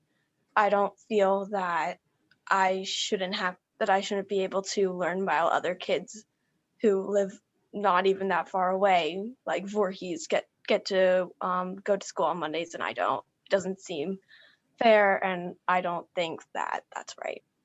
Thank you. Thank you, Aaliyah. Next, we have Ann Einhorn. Ann Einhorn, 1017 Edgemoor Road. I was really dismayed tonight with the motion to table the vote on renaming of the Malberg Administration Building. I really felt that it pitted board members against one another and also sections of our community against one another. My solution would be to rename Barclay to the Estelle Malberg Building because of its special education identification, and it would be almost perfect for Barclay. I also would like to say something about the Return to Learn plan. Let's just stop placing one's dismay with the plan on the union. It's a diverse group of individuals who are on this committee, including parents, including someone who spoke tonight. I don't know why we consistently want to blame the union. There are more entities in this discussion than we may never know. And do we need to know everything? I don't know. I don't know. If you don't have your questions asked, then we ask the questions, please. My other issue is that when board members speak sometimes, I get the distinct impression, though I understand your personal experience, that you as board members represent a whole community, just not a select group of people. We have people, we have students, we have senior citizens. We have a whole community here. 72,000 homes are involved in this issue. I would just like to say one thing. I understand that a number of you are angry, but could we just please have a sense of decorum and respect when we make our comments to the Board of Education and to the superintendent of our schools? Quite frankly, I don't want the job to be the superintendent. It's an unenviable position, but someone has to do it. I do have one more thing. I still have a problem. Not 3 speakers ago, another person once again didn't identify themselves with their full name nor their address. And I don't think that's fair. Could we just follow the rules that are in place? The rules haven't changed in over the 35 years I've been here, and they remain the same. Thank you.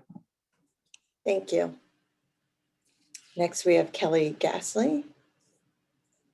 And state your full name and address. Hi, Kelly Gasly, 501 Gatewood Road. I understand that the administration feels like it's done having a conversation about Mondays. I don't think that the parents in the school district feel the same way, and I frankly don't think you're going to stop hearing about it until Mondays are an actual functional school day in this school district again.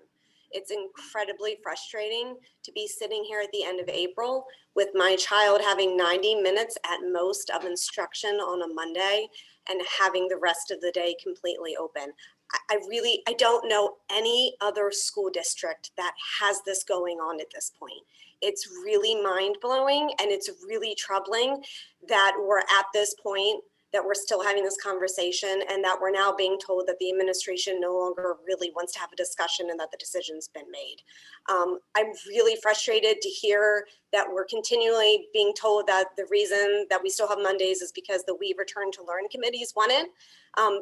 The We Return to Learn committees don't lead our district. They give recommendations, as I believe someone pointed out earlier.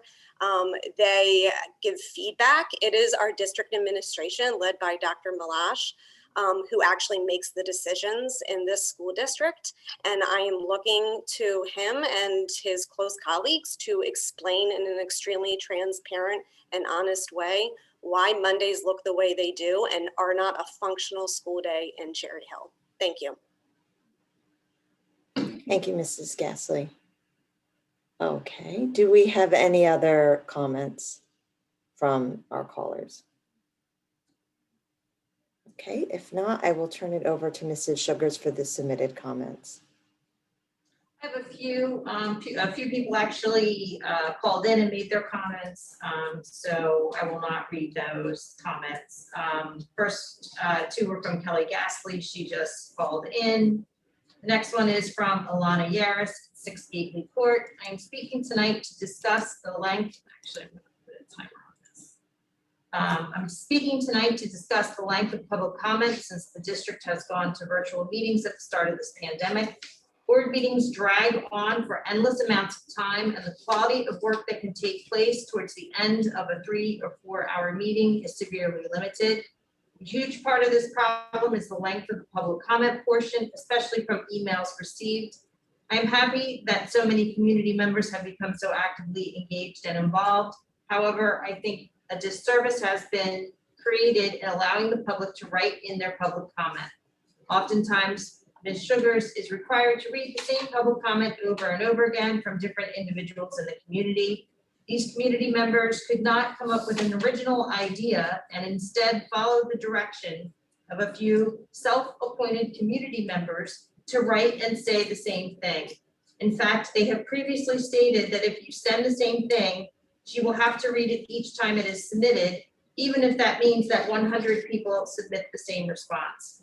A pre-submission was not allowed before the pandemic, but when we all needed to change and adjust, only public comments submitted via email was allowed to be read. When we switched back to community voice allowed to be heard, why did the board continue to allow public comments to be emailed in? Community members do not even need to be in attendance in order to comment now that their comments can be emailed in. If an issue is bothering them, they can just email it and have Ms. Sugars read it. There is no accountability of actually attending meetings in order to speak at public comment. Oftentimes, an email public comment is read and the topic of the comment has already been discussed at length by the board. If this community member had attended the meeting, then they would have realized that their comment was completely unnecessary. I believe that email public comments should be discontinued in favor of community members actually attending the live virtual meetings and commenting at the appropriate time. I then have comments from Gabrielle Clark. She called in tonight as well. The next one is from Karen Wolf at 501 Gatewood Road. I've been listening to the Board of Education meetings and trying to understand why students have not returned to school in person on Mondays, particularly at the elementary school level. The reasons provided don't make sense. All of the meetings and other tasks that have been given as reasons for all remote learning on Mondays could be either done in person or during one of the 5 open afternoons each week. Additionally, the social and emotional learning that is supposed to be the focus for Mondays can be better accomplished when most of the students are in person. The district should act swiftly to return the students to in-person learning on Mondays. He's also asking for the district level and elementary school administrators in Cherry Hill to work to create in-person outdoor graduation ceremonies for the 5th grade students at each of the elementary schools. This class of elementary school students has missed out on a lot of the great traditions that Cherry Hill 5th graders have enjoyed in the past. Please ensure that they at least get to celebrate the end of their elementary school careers with their classmates. Based on state and CDC guidance, all elementary schools should be able to hold outdoor in-person ceremonies with a limited number of guests for each graduating student. Thank you. Next comment is from Steve Tullo, 1537 Hillside Drive. I would like to let the board know that because my kindergarten age daughter suffered through not having the opportunity to socialize with her classmates and learn from her teachers in person when it was more than possible, and suffer through the hardships of remote learning at a young age on top of shortened days that included large amounts of time with little or no instruction at all. My wife and I made the decision to withdraw her from the district and enroll her in a private program. The result, she has attended school 5 days a week full time. She's been able to make friends, socialize, and learn from her teachers hands-on in person. She has received a full day of valuable worthwhile instruction far and above beyond what she was receiving previously. Luckily, our family was able to make such a decision, and our daughter is happy, thriving, and more than prepared to move on to first grade. Cherry Hill needs to make the move to 5 full days now in order to allow all students to similarly thrive and be prepared to hit the ground running at 100% in the fall. And Mrs. Gutman, Jill Gutman called in. She called in and made her own comments. So that is it for my public comments. Okay, thank you. Dr. Malash, did you have any comments? I don't really, Mrs. Neary, after the discussion we had, the presentation was put together and the discussion, I don't really have anything different to add to that. The presentation will be posted on our website as we've done with all the rest of them. We'll also post the finalization of the thought exchange. I can tell you there were 503 participants in the thought exchange, 112 staff identified as staff members, 351 identified as parents, 11 who identified as students. There were 792 thoughts. There were 49,625 ratings of those thoughts. That probably was the widest range in terms of how things were rated in this thought exchange compared to other ones. But that will be posted on our website, I believe, tomorrow. So folks can go through and take a look at that. You know, one of the things that the thought exchange, because people asked about the thought exchange and about the town halls, you know, the thought exchange does provide an opportunity with anonymity for people to make statements and then for other people to rate them. We actually had more people flag or make complaints about comments in this thought exchange than we have in all the rest of them combined.